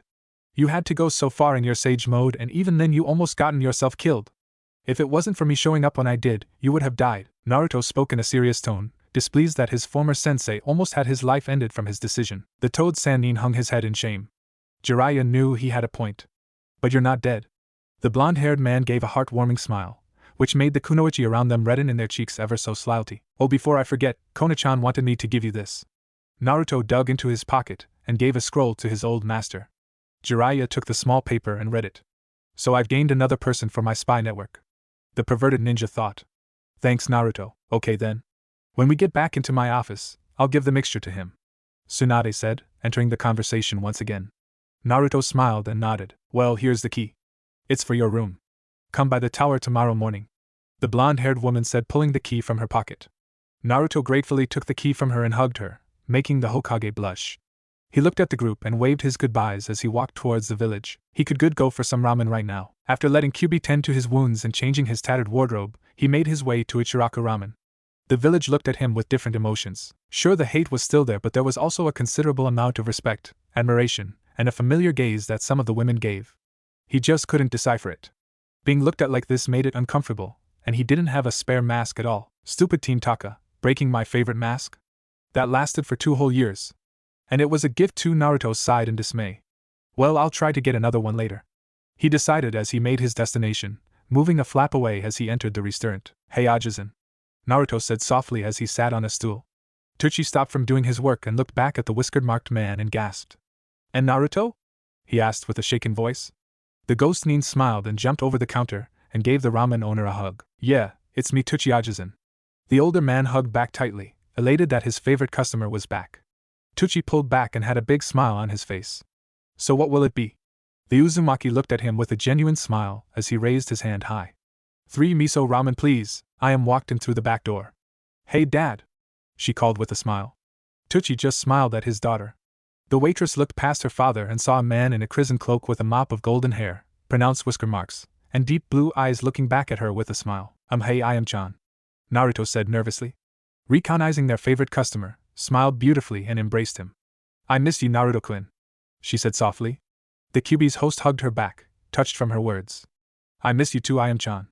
Tucci smiled at the scene and went in the back to grab more ingredients. I released the blonde shinobi before looking at Naruto up and down with a sharp gaze.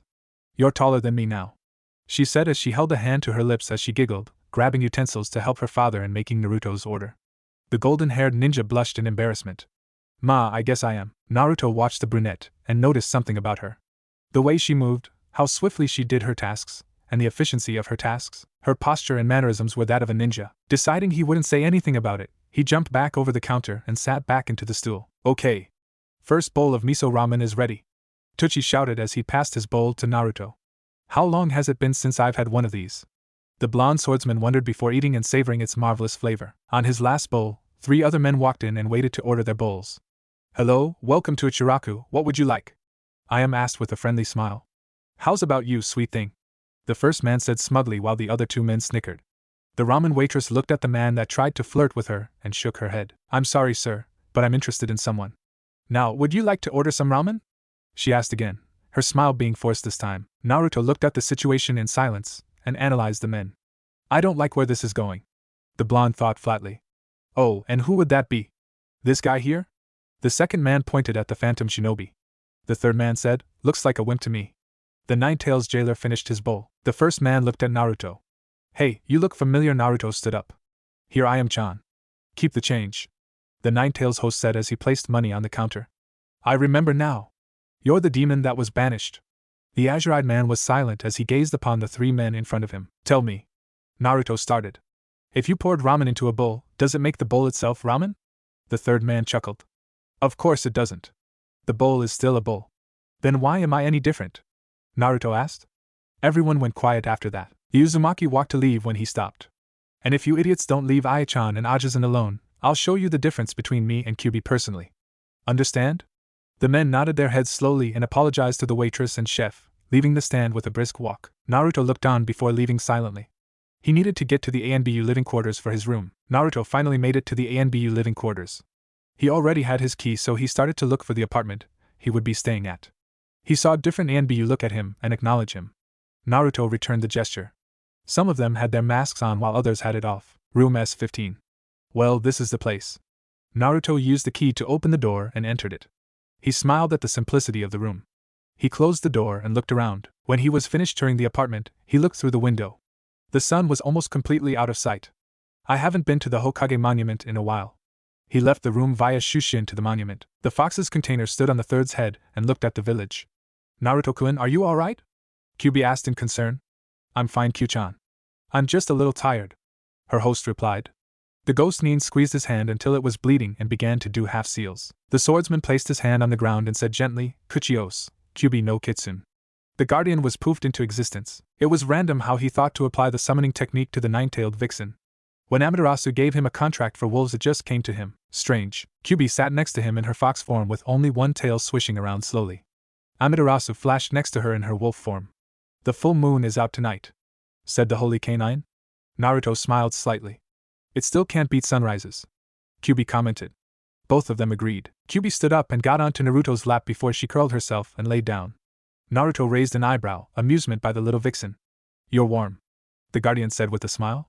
The blonde gave a small, quiet laugh to himself as he started petting her. The red fox purred in content. Naruto reached for the sun goddess before pulling her close to him. The white wolf looked at him with a light blush as he began to scratch behind her ear. He did not say anything, just smiled as he closed his eyes. Amaterasu looked away with a smile and continued to look at the moon, enjoying the ministrations on her fur-covered head. Her smile grew as a thought ran by her. Hey Naruto-kun. The blonde ninja looked at her. You still owe me a fight. Are you ready? Naruto's eyes widened and looked at her. That sounds like a good idea, Ami. Maybe we could double team him. I missed out on most of the action today anyway. Naruto quickly looked at the kitsune on his lap. Trust me, it wasn't any exercise to begin with. But your idea will certainly make things more interesting. Naruto looked at the two animals. If I summoned you, Kyuubi, that would have been a blaring hint as to who I was, even if in the end they know now. And we can't fight out here. It'll alert the village, and you both know that. Both of the higher beings switched into their human forms. Kyuubi still sat on his lap with a sexy smile for her host, and Amaterasu leaned in on his chest with hers, giving a sensual grin. Naruto flushed from the two women. They were teasing him again. Who says we're fighting out here? Kyuubi and Amaterasu grinned excitedly. At this point, Naruto knew this was going to be a long night. Naruto woke up with a hazed mind at 5:30 a.m. No matter what he did, he would always wake up around this time. The whiskered man moved to get up, only to find a fox and a wolf curled up sleeping peacefully at his right side. Naruto smiled and touched both of their furs, which didn't disturb their sleep. Naruto stopped and gazed at the both of them with a melancholy stare. Kyuubi and Amaterasu both probably have someone waiting for them back at their homes. Why would either one of them be interested in me? Naruto thought sadly. Though the depressing thoughts invaded his mind, it never changed the fact that he wanted to free Kyuubi from the seal. He was almost done finding a way to free her, but the seal he was missing a few key components for her true freedom. I'm almost there, Kyuubi. Naruto got up from the bed, grabbed his clothes and other necessities for his morning ritual, and went to the bathroom to take a shower. After finishing up in the bathroom, the golden-haired man made breakfast for himself and the still sleeping fox and wolf. He took one last look at them and smiled. Thanks for being there for me, he whispered. The shinobi vanished, heading for the Hokage monument. Naruto sat on the yandame's head, enjoying the sunrise. The warmth the star provided in the mornings always calmed him. The sight of seeing the sun lighting the sky slowly before it shines in all of its glory energized him. Interesting enough, this was what inspired him create the jutsu, Goreiku, Rising Sun, a Rasengan filled with fire, lightning, and wind. So you were gonna watch the sunrise without us? Amaterasu asked while she and Kyuubi walked up behind him in their human form. Well, both of you look so peaceful sleeping, I didn't have the heart to wake you up, sheepishly replied the blonde Jinchuriki. Amaterasu smiled softly, finding his consideration rather endearing. Kyuubi looked her host in a tender manner before she grinned.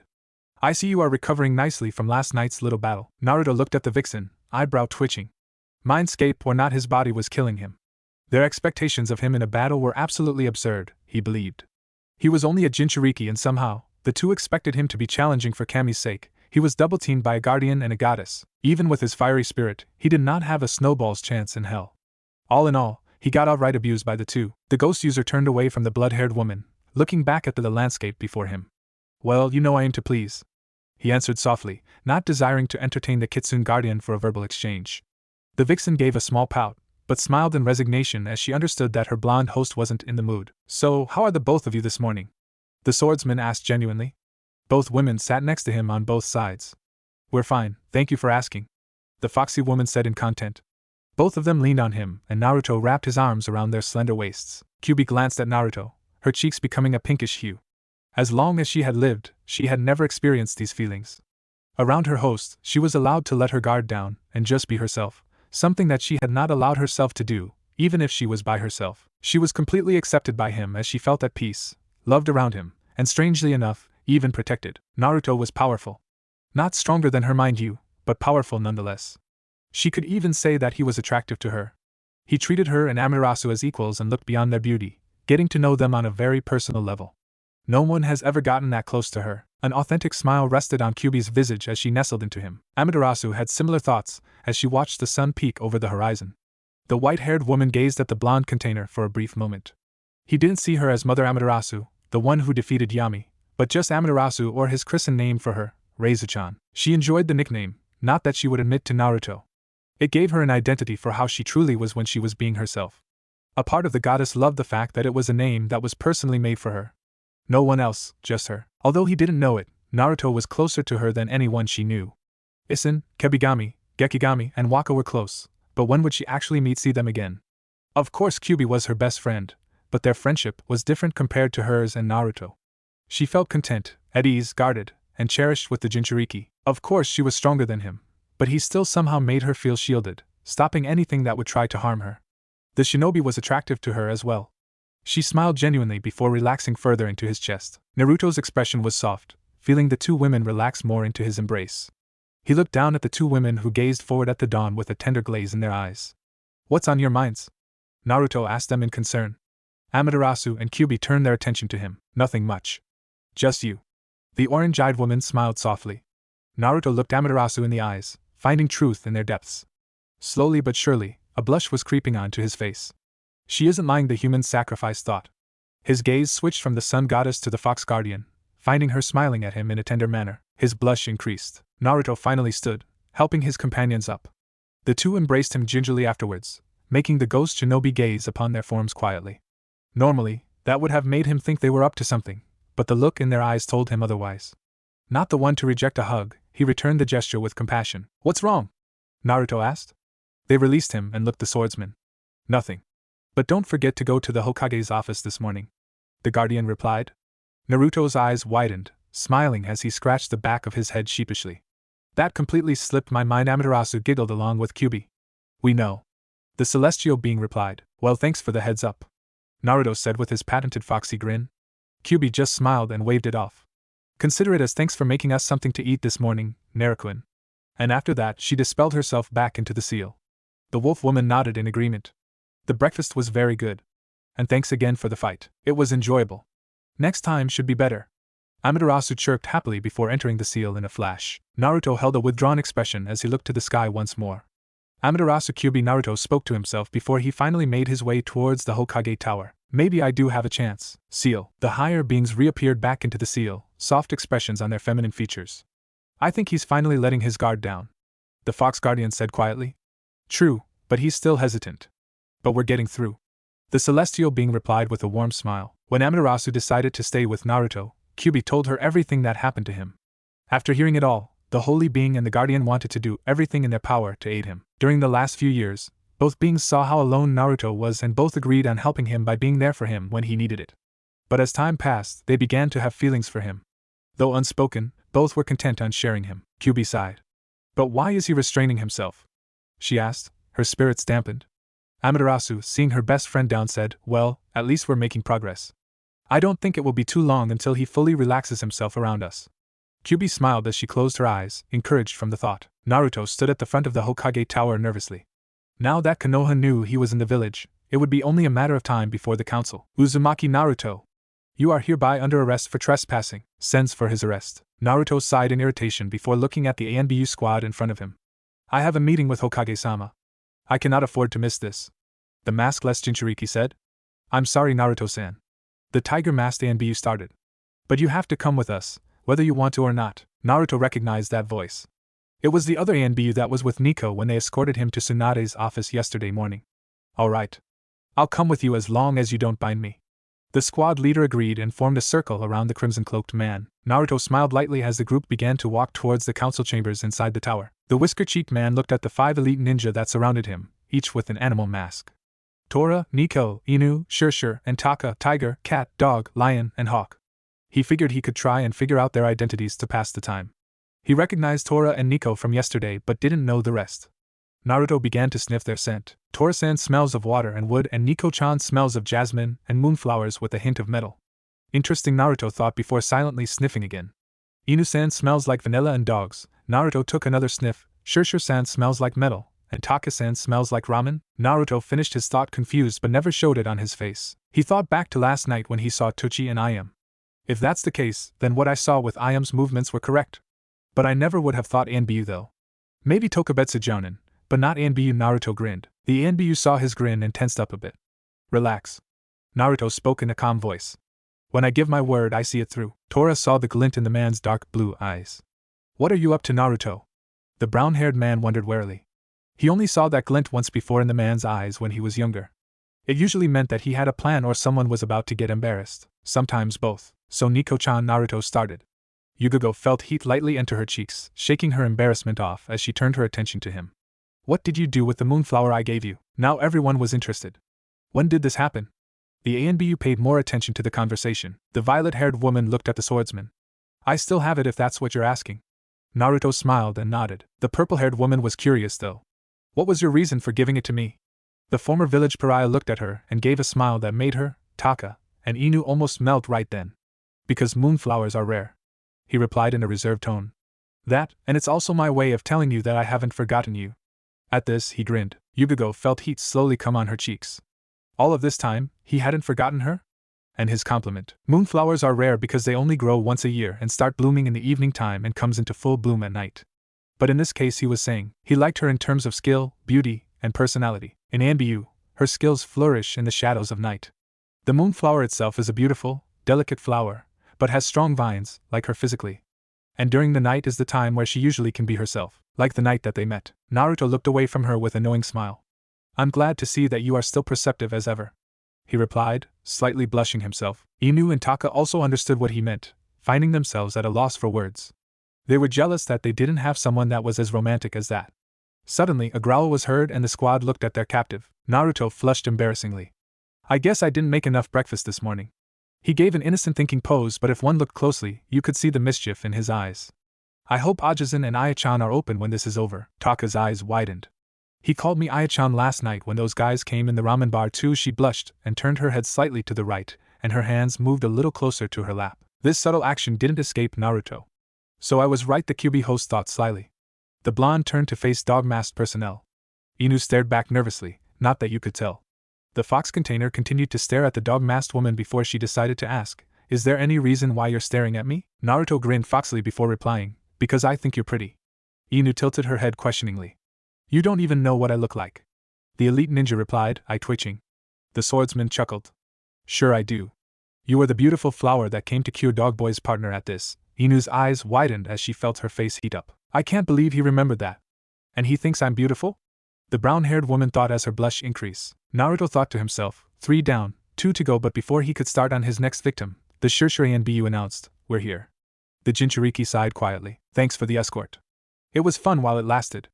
The golden-haired man said before his playful side was set away before his serious side returned to face the council. The ANBU noticed his change in attitude and slightly shivered. Well, this is gonna be interesting to say the least, were the collective thoughts of the ANBU. They opened the doors and entered the council room with Tsunade at the head of the table. The female fire shadow gave an apologetic glance to Naruto, which was responded with a small smile. Most of the civilian side and a few of the shinobi side sneered at the sight of the man in question, while the most of the shinobi side, which consisted of clan heads, looked on in sympathy. Well, Uzumaki, do you not know the meaning of banishment? Danzo started off in the meeting.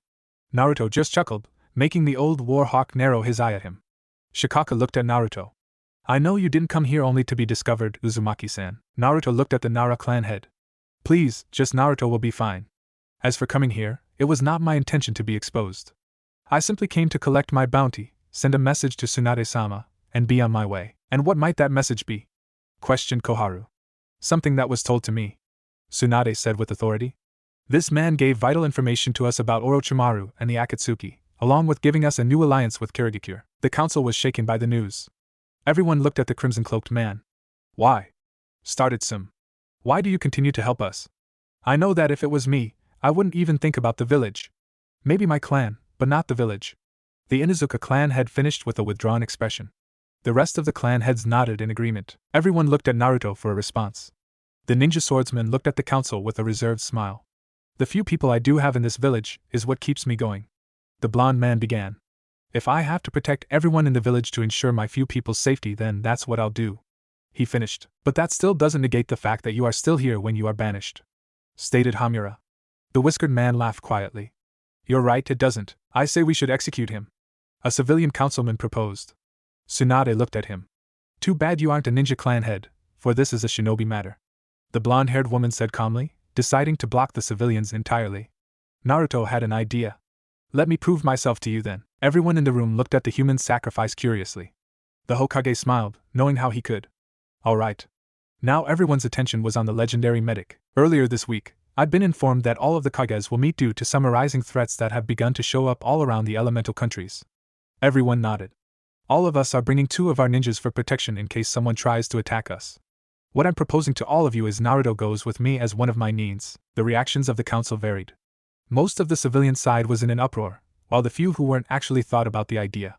Danzo, Hamura, and Koharu were outraged while the clan heads thought and accepted the idea. How do you know that he will come through for us? Snarled Danzo. Hayashi, having enough of the crippled man, equally snarled back. He has proven his loyalty to us time and time again. Can you say the same? Silence reigned inside the chamber.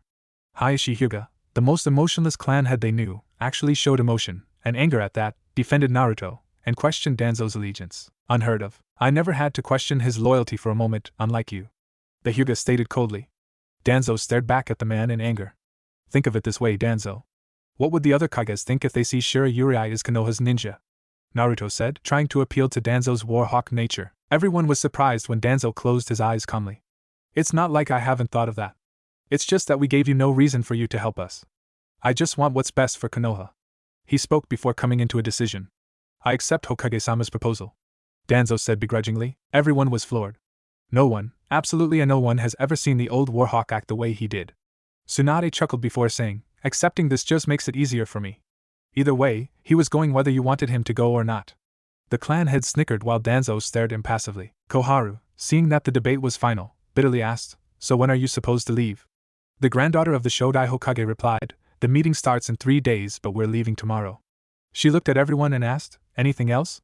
Everyone shook their heads. Tsunade said with finality, well then, meeting adjourned. Naruto smiled in relief. Everyone started walking out of the room when Naruto walked towards the clan heads and stopped them. Thank you for supporting me. Even though some of you didn't say anything, I saw that you were in agreement, and for that I am grateful. The Jinchuriki thanked and bowed his head a little. Please don't bow. If anything, we should be thanking you. Shibi said. Naruto looked at them and tilted his head in confusion. Nico, Inu, Taka, Swanda, and some had to stop themselves from the kawaii reflex that all women seem to have. Inoichi saw this and chuckled. You have bettered our children in ways that you may not have known. That's why we are thanking you. Naruto's eyes light up in recognition and gave a brilliant smile. Glad to help, Naruto said happily. The clan head smiled. Some gazed at the QB host and Inu with a smirk. I hope Hana goes for you, Naruto. You're one of the few men I trust to take care of her. The Inuzuka mother thought to herself, Naruto. The said man turned to see Tsunade motioning for him to come with her. He nodded and looked back at the family leaders. Looks like I have to leave. Thanks again and have a good day. The swordsman smiled and left the group. Naruto followed Tsunade back to her office and sat on the chair in front of the Hokage desk. Tsunade followed and after finishing a silencing jutsu. Alright, since you will be coming with me and Tenzo to the Kage meeting, I need to know how strong you are. Tsunade said, getting down to business. The crimson-cloaked man went into his professional mode and stated, using just my abilities, I would say I could take on 3 Kages before getting stressed. The Hokage looked at Naruto in awe. Just how much training did he go through? When you were fighting Sasuke, it felt like you were at Sannin level. Tsunade exclaimed. Naruto smiled a bit. Did you ever wonder why I never went unconscious during that battle? Did it even seem like I had a lot of energy to spare? Tsunade thought about it, and recalled Naruto and Jiraiya's quarrel. You even went to go get something to eat afterwards. Like nothing happened, Tsunade said. I was wondering about that. This certainly explains some things. Another voice said. Naruto just shook his head while Tsunade's eyebrow twitched in irritation. Hey Arrow Jiraiya. The said person face faulted while the female Sannin laughed at the name. Gaki. Why did you call me that? Jiraiya asked in anger. Naruto looked back at the man. Well, I do recall you telling me to stop calling you Arrow Sennin. So I just gave the name a little adjustment. The Jinchuriki said with a grin. Tsunade at this point was clutching her sides from laughter. The Gamma Sennin just hung his head in defeat. Naruto shook his head and said, You just can't win for nothing, can you? The perverted man just sulked even more. Tsunade recomposed herself before remembering something. It's a good thing you're here though. Here, she said as she tossed a bottle to her old teammate. He caught it and looked at the red liquid. It's half empty. Jiraiya deadpanned. Naruto laughed a bit. That's Tsunade-chan for ya. Naruto said, making the perverted author laugh, and Tsunade reddened in her cheeks. So this is what made Tsunade younger physically? Jiraiya asked. The ninja swordsman gave him a thumbs up. Okay, said the wild-haired man before opening the bottle and catching the fragrance of the bottle. Whoa! Okay Tsunade, what am I expecting here as far taste goes? Questioned Jiraiya with his mouth already watering up. The best sake in the world. Exclaimed Tsunade before saying, but don't drink it yet. The toad sage looked at her with the open bottle already tilted to his mouth. Why? He whined. Well, you'll fall out afterwards, Naruto said. Jiraiya sighed and put the cap back on the bottle. Alright Jiraiya. You know of the meeting of the Kages, right? Tsunade asked. The white-haired man nodded.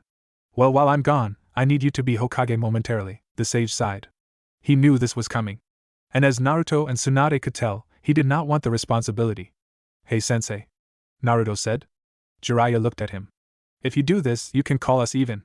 At this, the man's eyes lit up a little bit. Alright. I'll do it. But please hurry back, he said. Tsunade got up and stretched a bit. We'll try. I need to go and pack up my things. We are leaving at 8 a.m. sharp tomorrow, she announced. Naruto and Jiraiya nodded. Hey Arrow Jiraiya? Naruto asked, gaining his attention. You want to know how to do paperwork faster? Both Sanins looked at Naruto. For Jiraiya, paperwork was the main reason that he didn't want to be a Hokage. For Tsunade, Naruto found a solution to the undefeatable problem. Tell me. The two legendary ninjas pleaded. Naruto chuckled and said, Kage Bushin passes the information back to you, right? Both of the ninjas looked at each other before looking at Naruto. Tsunade slowly walked to the golden-haired man before she hugged the golden-haired man. The embrace became tighter, and tighter and tighter. She was so happy to know this information that she unconsciously used chakra in the hug. Tsunade! He's blue! Jiraiya exclaimed. The Hokage was still hugging him until she felt his warmth disappear. Where'd he go? She thought aloud. Both looked around and saw him fade back into existence again in front of them. You give a whole new meaning to Kildra, Naruto whispered to himself while his face was regaining its original color. The Hokage blushed. She almost made him pass out again. Naruto smiled and reassured her. It's okay Tsunade-chan. Jiraiya smiled lecherously. Perfect material if you take out that pad, I'm destroying you. The slug princess deadpanned. The pervert quickly knocked his smile off and looked at the bottle in his hand. So, is that all? The blonde-haired woman nodded. Good. And with that said, Jiraiya chugged the bottle until every last drop was gone. The Toad Sage looked at the two blondes with a huge smile. Damn! He exclaimed and promptly passed out on the floor. Tsunade and Naruto laughed before calming down. Hey Tsunade-chan? The woman's face slightly turned pink. Yeah, Naruto? Naruto hugged her, surprising her before she hugged him back. Thanks for everything, he said before letting go. Tsunade giggled and replied, I should say the same for you. Maybe we could go on a date as thanks to each other. Slowly heat came on to the whiskered man's cheeks. He looked at her and saw a small blush on her face. Think about it, she said before she left the room with a sway of her hips, causing the Jinchuriki to flush a bit more. Naruto left the tower with what Tsunade proposed on his mind. Maybe she was joking, but technically she is younger now, he thought to himself before shaking off his thoughts. He saw Nico outside of the building, sitting under a tree as she polished her katana. She said she wanted to talk earlier. I wonder what she wanted. The crimson-cloaked man thought as he made his way to the masked woman. Hey Nico-chan. The swordsman greeted. The masked Kunoichi looked up to see the crimson-cloaked man and stood up, placing her weapon in its sheath. Hey Naruto-kun, she said. Naruto smiled, glad to see her again. Is there something you wanted to talk about? The golden-haired man asked. Yes, but before that, I wanted to give you something. Yugogo started. Your mask was destroyed by the Uchiha and his group, and I figured you were going to try and replace it, so here. The purple-haired woman said before handing him a mask that looked like his old mask. It was a black wolf mask that had 3 jagged lines like the pronounced version of his whisker marks. Naruto gave her a dazzling smile which made the masked woman's heart skip a beat. Thank you? I don't know how to repay you, Naruto said, truly happy that he got his mask back. Do you want to get something to eat with me? Naruto offered. Yugogo was taken aback. Was he asking her on a date? There was always something more with him, she thought, her expression soft. As the female ANBU was about to reply, her teammate came and gave her a scroll before leaving. She sighed in disappointment. I would love to, but it seems I have another mission to attend to. The dark blue-eyed man nodded in understanding. But how about after your trip with Tsunade-sama? Naruto looked up surprised in her efforts to make time for him. A genuine smile graced his features. I would love that, he answered. This makes me look forward to coming back much quicker, he said with some enthusiasm. The cat-masked woman giggled at his words and expression on his face. Glad I'm someone you look forward to seeing. Naruto grinned. Nico gracefully moved closer to the fox container. The ghost shinobi wondered what she was doing, unable to read her while her face was covered. Yugogo took off her mask, making his feet plant where he stood to take in her beauty. Long, smooth violet hair with 2 long tresses framing her beautiful face, free from any blemishes with her soft complexion. Sharp, light purple eyes with a cute nose along with soft, full lips covered in red, enhancing her feminine visage. Just as beautiful as the first time I saw you, the QB container thought tenderly. Yugogo smiled genuinely with a small blush before caressing his whiskered cheek.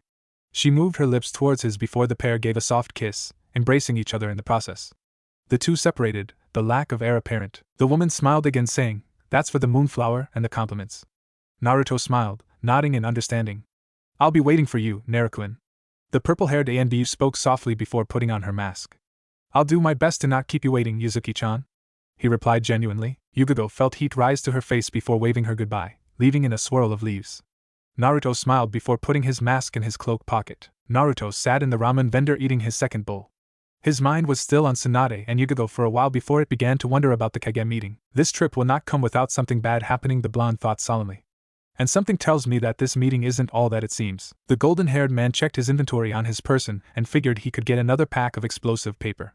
You never know when you need a good bang, he thought, laughing quietly to himself. He paid for his bowls before leaving to buy more explosive tags. Naruto! The human sacrifice looked back to see Sakura coming his way. Naruto did not say a word, instead continuing to walk ahead. The medic looked confused. I know he heard me, she whispered to herself. She ran to catch up with her former teammate. Naruto, why didn't you stop?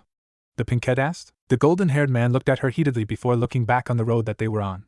The pink-haired Mednin was hurt by his actions. Why aren't you talking to me? She asked with frustration. Naruto simply kept walking. Sakura walked in front of him and stopped. What's going on? Why are you ignoring me? Naruto didn't stop walking and became intangible to pass through her and returning tangible when he fully passed through. The apprentice Mednin started to tear up before the fox container stopped walking. He looked her way before saying, I know what you want. I kept my promise, Sakura-san. He continued his walk on the road. Sakura was at a loss for words. She knew he was referring back to when he returned Sasuke. She flat out ignored him when he would try to talk to her. He continued before one day, he just disappeared, later on learning that he was exiled from the village. She always thought that he would bounce back from anything she did to him, but she forgotten something that is common law to everyone in this world. Everyone has a limit. She realized that he reached his and didn't want any dealings with her. He even dropped the Chan from my name, the Chunin thought in sadness. She ran in front of him once more before saying, Naruto, I need to apologize to you. The swordsman interrupted her. I have already forgiven you, Sakura-san. I just need some time before I can talk to you. A show of hurt flashed in his eyes before disappearing. The female of Team 7 was taken aback before she replied, I understand. Naruto said, have a good day then. He walked past her, impassive. Sakura looked on as he continued walking away, sorrow hitting her emotions. Just how much did I hurt him? She asked, ashamed of herself and actions. As for how bad she hurt him, it was more than she would ever know. Naruto had been walking around to find a shinobi shop silently for 15 minutes now. Naruto-kun, we're here if you want to talk about it. You don't have to distance yourself. The nine-tailed vixen offered soothingly. The phantom shinobi remained silent. Please, you don't have to deal with it alone, the white wolf spoke in a gentle tone. Naruto was touched at their concern, but he was saddened that they were worried for him. Don't be so sad for me. I'll be fine. Just don't be sad, alright? He responded back to them. He suddenly felt heat rushing in his body before it disappeared. What the hell was that? The swordsman asked, surprised. Kyuubi and Amaterasu grinned. Since can't get out and give you a hug, we just decided to give you one from here. Kyuubi exclaimed cheekily. Naruto flushed lightly. So how did it feel? Amaterasu asked in curiosity.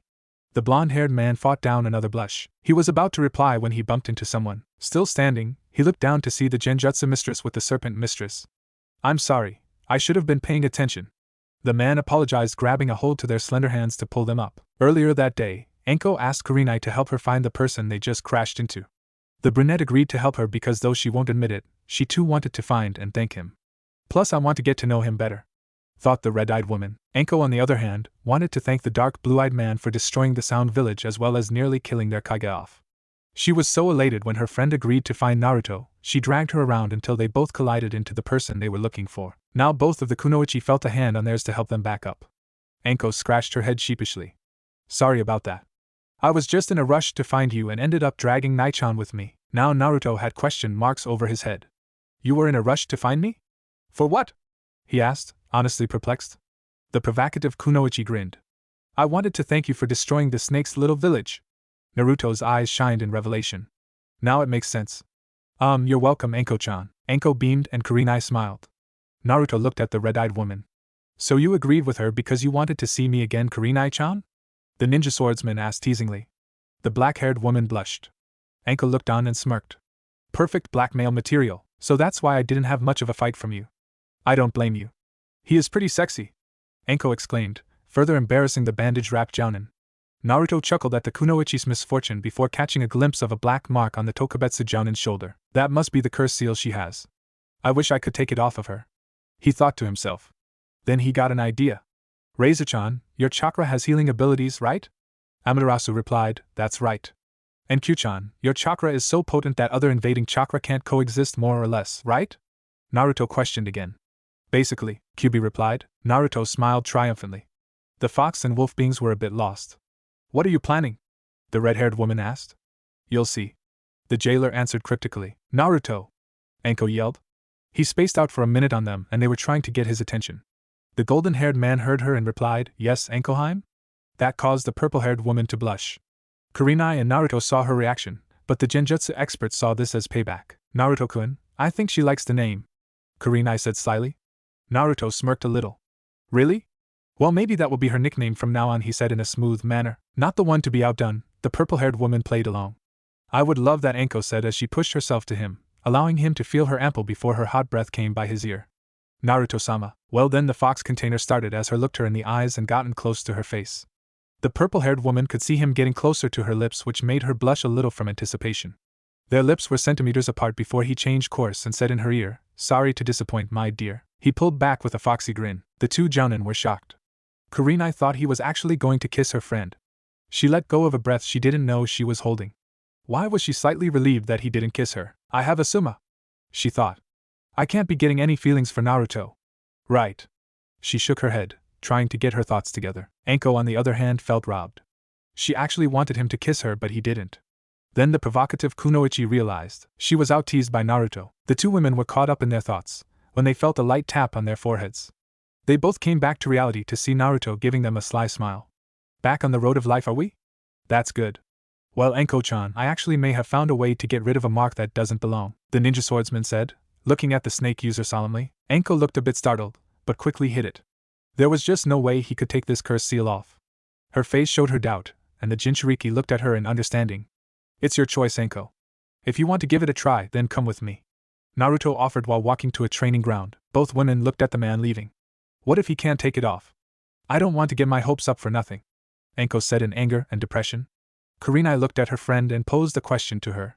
"Would you rather live life not knowing if he can take it off?" The serpent mistress thought about it before running to catch up to the ninja swordsman with her friend following her. They finally reached a clearing in the forest, and Naruto stopped walking. He looked at Anko and said, "I see that you wanted to take a chance on me." The purple-haired woman nodded. Naruto took a breath. "All right then. I need you to expose the seal. A warning to you though. This may hurt a great deal." "Are you sure you trust me?" Anko gazed at the man. "Yeah, I trust you. If you aren't able to take it off, it'll be alright," she finished with an empty, downcast look. Kurenai supported her best friend by gripping her shoulder to let her know that she was there for her. Anko smiled from the gesture. Naruto glared in determination. "I won't fail you, Anko-chan," he thought fiercely before calming himself in concentration. He moved behind Anko's now exposed shoulder. "Ready?" the blonde asked calmly. Anko smiled a little. "Not really." Kurenai and Naruto laughed lightly. "This may feel a bit strange," he announced as his right hand touched the cursed seal, which became ghost-like, entering the area without piercing her skin. He felt a bundle of sinister chakra in his hand as he gripped it, sending light shivers up his arm. The Tokubetsu Jounin felt something oddly calming enter the normally chaotic shoulder area. It was light and a bit warm. "Now the tricky part," Naruto said to himself. "Q-chan, bring out some of your chakra." He felt Kyuubi's chakra flow in his chakra system. He controlled it to his intangible arm, and to his surprise it worked. The crimson chakra went to his hand and began to exterminate the cursed seal's chakra. Anko growled in pain while holding on to Kurenai's hand for support. Her growls became louder until they were screams of pain. Naruto tuned it out to concentrate on the task at hand.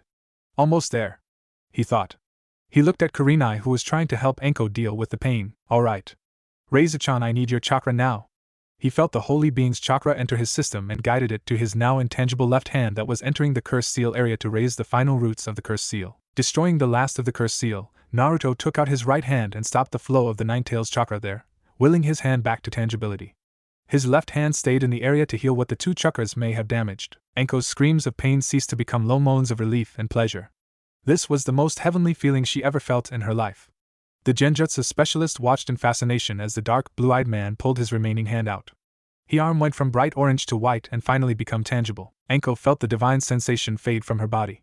She touched the spot that Orochimaru bit her to give the tainted seal and was shocked to find nothing there. She was filled with so many emotions she passed out. But before she did, she turned to the whiskered-cheeked man and thought, "I'm finally free." Kurenai caught her limp body before looking at the blonde man in awe. You took it off of her?" Naruto was still trying to catch his breath. Trying to control your own chakra and tangibility level while guiding two different natured chakras was anything but simple. It wasn't easy. The genjutsu mistress hugged the former pariah for all he was worth. "She's finally liberated Naruto. Her burden is finally off of her," she said with her voice muffled in his chest. Tears of elation slid down her cheeks as she released him. "Thank you?" Naruto looked at her in surprise. He didn't expect this reaction out of the black-haired woman. They must have been like sisters, the golden-haired man thought. Don't worry about it. The crimson-cloaked man grinned. Though, she may need to lie down and rest for a while for her body to get situated without the seal. Kurenai nodded and picked her friend up. I'll take her to my apartment to keep an eye on her. You're welcome to come, Kurenai said with a bit of hope in her exotic red eyes. The ninja swordsman started to open his mouth to say yes, but Asuma came to mind. I would like to, but I need to restock on my supplies. I have somewhere to be and I don't think I'll be back for a week, the QB host replied. The genjutsu user was slightly saddened, but nodded in understanding. Well, when you come back, the bandaged woman started. Please stop by. Maybe we could go for a walk. Plus, I'm sure Anko would want to thank you. She giggled. Naruto laughed a little before giving a warm smile. Alright then, Kurenai-chan, I'll make sure to do that when I get back. The red-eyed woman nodded. Well, I need to get Anko to her resting place, so we'll see you later, Naruto-kun, the woman said with a slight blush and hurriedly walked away. The ghost ninja nodded and continued his trek to the shinobi shop. She must really be worried for Anko-chan, Naruto thought in his mind. Gathering his thoughts, he recounted everything he needed to replenish for tomorrow. Kurenai, on the other hand, was lost in her head. Any longer and I would have kissed him, she thought, glowing brightly in her face before feeling guilty. I'm betraying Asuma with my thoughts. I can't do that. The genjutsu mistress growled at herself in frustration before looking at the sky in sadness. I don't know what to do. Naruto was currently having a conversation with his tenants on what transpired with the Tokubetsu Jounin's cursed seal. Since he finally restocked his supplies, he decided to walk around. He would be leaving for a mission tomorrow, so he figured he could relax a little. So you wanted to take off that cursed seal off of her? Kyubi inquired. Yeah. Thanks for cooperating with me, the Jinchuriki thought gratefully. Amaterasu smiled. He would always go out of his way to help someone in need. So you used my chakra to heal the injuries from the clash of Kyuchan's and the evil seal's chakra. I must say, I'm impressed, the holy wolf said approvingly. The nine-tailed spirit nodded in agreement with a grin. Ah, Naruto-kun, you're finally thinking outside of the box, the red-haired woman said. Naruto smirked. Maybe a little, he replied. Well, since you are thinking outside of the box, how about we come out and test Q's theory? The celestial being said with a grin. Naruto paled for a second before returning to his natural skin color. Or how about you two come out and we can just walk around Konoha? The swordsman suggested. Both higher beings smiled in excitement. All right. But what form to take? The nine-tailed vixen asked. Amaterasu said, how about our animal forms? We already used our human forms this morning. Kyubi nodded in agreement. Naruto shrugged. The dark blue-eyed man turned to an empty street to summon the nine-tails out without alerting the villagers. Amaterasu flashed out of the seal in her wolf form, wagging her tail. Kyubi poofed into existence as a small fox with one tail and hopped on her jailer's shoulders, curling herself against his neck. Thank you, Naruto-kun, the guardian said. Naruto smiled and scratched behind her ear as a "you're welcome," causing her to purr in content. Naruto moved his hand to the white wolf's ears as he started to pet it in content. The wolf rubbed her head into his hand in appreciation. The trio walked back out on the main street and continued walking around. Hey Naruto! The said man turned to see Shikamaru, Chuji, Kiba, Niji, and Lee walking his way. Naruto grinned. How's it going, everyone? Lee gave a huge smile. It is going great. Watching your youthful flames shine brightly yesterday was inspiring, Lee exclaimed. Kiba laughed heartily. Yeah, watching Sasuke and his team getting their asses handed to was funny. Everyone laughed. Niji chuckled. I was beginning to wonder if nothing would stop my boredom. Watching the Uchiha and his team suffer utter defeat greatly entertained me. Naruto grinned foxily. Glad you all enjoyed the show. Shikamaru smiled and asked, so how have you been? The ninja swordsman shrugged. I've been alright. How were you all while I was gone? Chuji frowned. It wasn't the same without you, man, the Akamichi said with everyone nodding their heads. Kiba looked at the wolf beside Naruto. He didn't have his partner with him due to him resting after going to the vet earlier, so he couldn't confirm that this was the wolf Akamaru was afraid of. So Naruto, is that the summon you used yesterday? The Inuzuka inquired. The human sacrifice looked at the white-furred animal sitting beside him. Why, yes it is. Her name is Reiza-chan, an Ukami summon. The said wolf looked at Kiba and nodded. The dog-associated Nin looked at the blonde in surprise. They said that the wolf contract was lost. Where did you find it? He asked in shock. Naruto suppressed a laugh while Amaterasu looked at the Inuzuka with mirth. Well, the swordsman started. It was never lost. Shikamaru looked at the whiskered man. So someone was just holding it. Naruto smiled, replied, glad to see your deduction skills haven't dulled. Now the Hyuga was curious. Niji asked, who was holding the contract? Naruto stared at Niji. Summons can hold their own contracts, can't they? The crimson-cloaked man proposed. Enlightenment reached the group before they leaned in a bit closer, expecting Naruto to share what happened for him to get the summoning contract. But that's a story for another time. The Jinchuriki finished. The group deadpanned and fell anime style while Naruto grinned cheekily. See you all later. It was nice seeing you again. The dark blue-eyed man said and walked away with Amaterasu and Kyubi. The rest of the day flew by for Naruto with meetings of different people and loved ones. He even went to see his old sensei Irika, having a good, long talk. Afterwards, he hung out with the wolf and the fox in their human forms. He could remember the jealous glares that he was getting and the flirts that those two were receiving. For Kyubi, it was truly ironic. The people who treated Naruto the worst were the ones that were coming on to her the most. Her host had to calm her down so she wouldn't kill them. He went to the apartment tired and decided to sleep early to be better rejuvenated for tomorrow. Thanking the golden-haired man for the quality time, the fox and wolf beings returned to the seal to get some sleep also. He laid his next set of clothes on the drawer by the bed and climbed into the sleeping mattress with sleep awaiting him. He went unconscious as soon as he hit the mattress. Naruto stood at the main village gate calmly waiting for Tsunade and Tenzo. It was 7:55 a.m., 5 minutes until they were supposed to leave for the meeting place of the village leaders. The golden-haired man sensed another presence in the area and simply looked in the direction where it was most felt at. A figure came from the trees to reveal the Tora and Bu from yesterday. The masked man chuckled. You found me so fast, the brown-haired man said. Naruto smiled a little and replied, yeah, but had I been someone else, I don't think I would have, Tora-san. The man unmasked himself and said, it'll be a pleasure working with you, Naruto. Call me Yamato. The Jinchuriki smiled and nodded. Footsteps were heard and both Nins turned to see Tsunade, Shizen, and Jiraiya coming their way. They wore their usual clothes with the exception of Tsunade holding the Hokage robes in her hand. Glad you two are on time, the Fire Shadow said with a smile. Both escorts nodded. Jiraiya, take care of the village, the now younger woman instructed. The Toad Sage nodded. And Shizen, take care of this idiot. Jiraiya sulked while the Mednin giggled and replied, will do, Tsunade-sama. Naruto noticed a difference in Jiraiya. His marks were the same, but his body seemed more built. Overall, he looked younger. So how do you feel, Ero Jiraiya? The blonde man asked. I feel great. Now it'll be easier to get women, Jiraiya exclaimed in perverted excitement. Tsunade's eye twitched and she asked, now how are you going to do that when you won't have any precious inspiration to help you? Jiraiya paled and quickly fixed his last statement.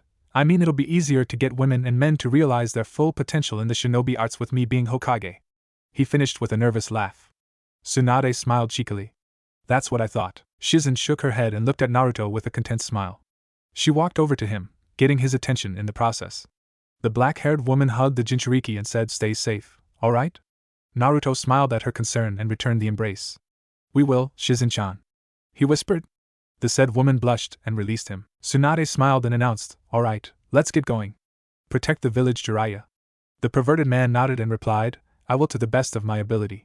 Shizen waved them goodbye and the escorts waved back. Tenzo and Naruto donned on their masks and faced the village leader. Swanda gave a nod and the trio took to the trees. As they approached the borders of the Wind Country, Tenzo spoke. Tsunade-sama, we are being approached by 3 high-level chakra signatures. Naruto nodded and grinned beneath his mask. Yeah. I think we know them. The female Sennin nodded. Alright, we'll stop and wait for them. Yamato looked at his leader. Are you sure that's the best course of action? When the female blonde was about to answer, 3 figures with cloaks came into the clearing. The woman on the left had sandy blonde hair held in 4 short, spiky ponytails. She wore a black battle kimono with a red sash, accentuating her womanly curves. On her back was a giant battle fan. The man on the right wore a black jumpsuit with a cat-like hood that hid his hair. He wore red war paint on his face and had a huge bandaged article on his back. The man in the middle had Kazekage robes held on the back of his gourd. He had blood-red hair and a kanji for love on his head above his left eye. He had thin black rings that outlined his eyes, showing his lack of sleep. Gaara! How's it going? Naruto spoke, elated to see his friend. The Kazekage smirked. All is well, Shira. The former psychotic man replied underhandedly. The Wind Shadow's escorts looked at the wolf-masked man in major caution. Who are you to address our leader with such familiarity? The battle fan woman asked calmly. Tsunade and Yamato looked at the Uriai and shook their heads. So you didn't tell them who I was? The crimson-cloaked man asked in surprise. Gaara chuckled, shocking everyone but the swordsman. Well, I didn't see why I should. If anything, that is up to you. Naruto smiled in understanding. How respectable, my good friend. The golden-haired man replied. The ninja swordsman looked at the two beside the red-haired man. Well, I guess I could tell you. I'll give you a hint. I was the kid in orange at the Chunin exams. Both siblings thought simultaneously, the little shrimp that defeated Gaara? They could never forget that brat. Everyone laughed at the expression on the two Sunanin's face. The QB host composed himself and said, now that you two know, I trust you to keep that a secret. All right? They nodded, still shocked. Thanks. the black-masked man said. So you want to travel together?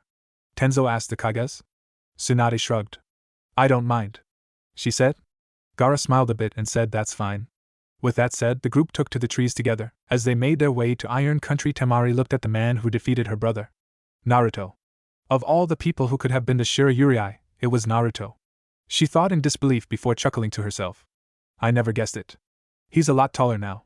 The Wind Mistress flushed a little, unconsciously checking him out. I wonder what he looks like behind that mask. Needless to say, Temari promised herself to find out what Naruto looks like behind his mask before the Kage summit meeting was over. The Hokage and the Kazekage group reached the snow-covered country in a day and a half's time. They went to their reserved rooms in the hotel before the escorts were given the day to laze around to wait for the rest of the Kages to show. During that time, Naruto decided to get to know Yamato. The Kyuubi host learned that his name was really Tenzu, a man that Orochimaru had experimented on as a child that left him Mokutan abilities. They got along great, each exchanging stories of their lives before going over their abilities and what battle combinations they could do.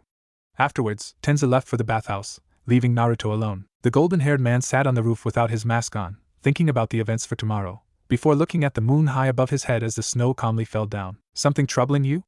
A raspy voice asked. Naruto didn't turn around, but replied, just thinking about tomorrow, Gaara. The red-haired man nodded. I understand. I too feel the ominous ambience of this meeting. The Suna leader said. Can I ask you something? Naruto asked. Gaara just sat next to the ninja swordsman. Can you talk to Shikaka? The Kazekage looked up at the moon. Yes, I can. She revealed herself to me after you saved us from Akatsuki's extraction for her. Gaara gave a grateful look to Naruto before continuing. It was because of the failed extraction that stopped her insanity streak, forcing her to return to her right state of mind. Gaara's fellow Jinchuriki nodded in understanding. So what is her right state of mind? Naruto asked. The wind shadow smiled as sand began to form beside him. Would you like to meet her to find out? Naruto grinned. As long as you don't mind meeting Kyuubi. The Hokage escort said, already drawing blood from his hand and performing half-seals. Kuchios, Kyuubi no Kitsune. The Ninetales host said, putting his left hand beside him. Smoke erupted to show Kyuubi in her human form, giving a calm smile. The sand finally stopped swirling next to Gaara to reveal an elegant, tan dark blue-haired woman with tanuki ears at the top of her head. A golden battle kimono that was adorned with navy blue markings covered the curvaceous being. Her eyes were a dark yellow and with slits, unlike her other form that has the star pupil with the 4 dots surrounding it. Hey Gaara-kun. The tanuki spoke in a regal tone. The red-haired man's smile stretched a little more. Hey Shuka-chan. I wanted to introduce you to Naruto, the man who saved you from the extraction. Her eyes shifted from her container to Kyuubi's container. She saw the golden-haired man's features before looking at her fellow guardian. Kyuubi? The blue-haired woman asked. The 9-tailed woman grinned at her. Hey Shikaku-chan. The red-haired woman greeted. Shikaka looked back at the swordsman before giving a pleasant smile. So this is your container? The Tanuki guardian asked. Kyuubi nodded. Naruto said, it's a pleasure meeting you, Shikaka-san. Shikaka nodded. Likewise. And please drop the formalities. Thanks for preventing the Akatsuki taking me from Gaara-kun. You're welcome. Naruto replied with a smile. Now Gaara, I would like to introduce you to Kyu-chan. Kyuubi smiled and said, nice to meet you, Gaara. The Kazekage nodded and said, same to you, Kyuubi-san. A flash of white appeared before revealing Amaterasu sitting in front of Naruto and Kyuubi. Hey Reizu-chan. The ninja swordsman said. Hey Ami. The vixen welcomed. The celestial being smiled and replied, hey Naruto-kun, Kyuubi-chan. Naruto smiled and turned to the tanuki and her container. This is Amaterasu-chan. The blonde introduced. Shikaka was shocked and Gaara greeted the holy being. What are you doing here? The raccoon dog woman asked in surprise. The wolf woman sighed. It's a long story. As the two guardians and celestial being conversed with each other, Gaara was confused about the wolf woman. Her name was familiar but he couldn't figure out why. I thought you only contained Kyuubi? Gaara asked. Naruto nodded. I do. The blonde man started. To put it short, she's the sun goddess. The red-haired man's eyes widened a bit in surprise.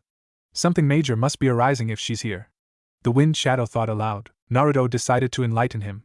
Because of the Guardian's capture, the elemental nations are falling into darkness.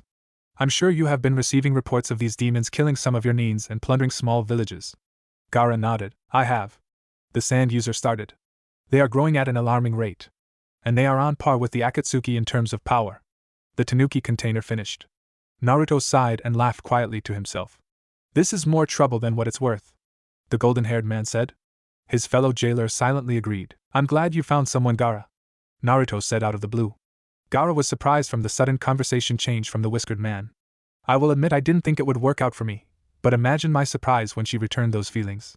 The Sand Jinchuriki said with a small smile. The dark, blue-eyed man quietly chuckled to himself. Naruto turned his gaze from the moon to the red and white-haired women smiling and talking with Shikaku. The ghost Nin shook his head rather dejectedly. Gaara pat his brother on the shoulder, startling him.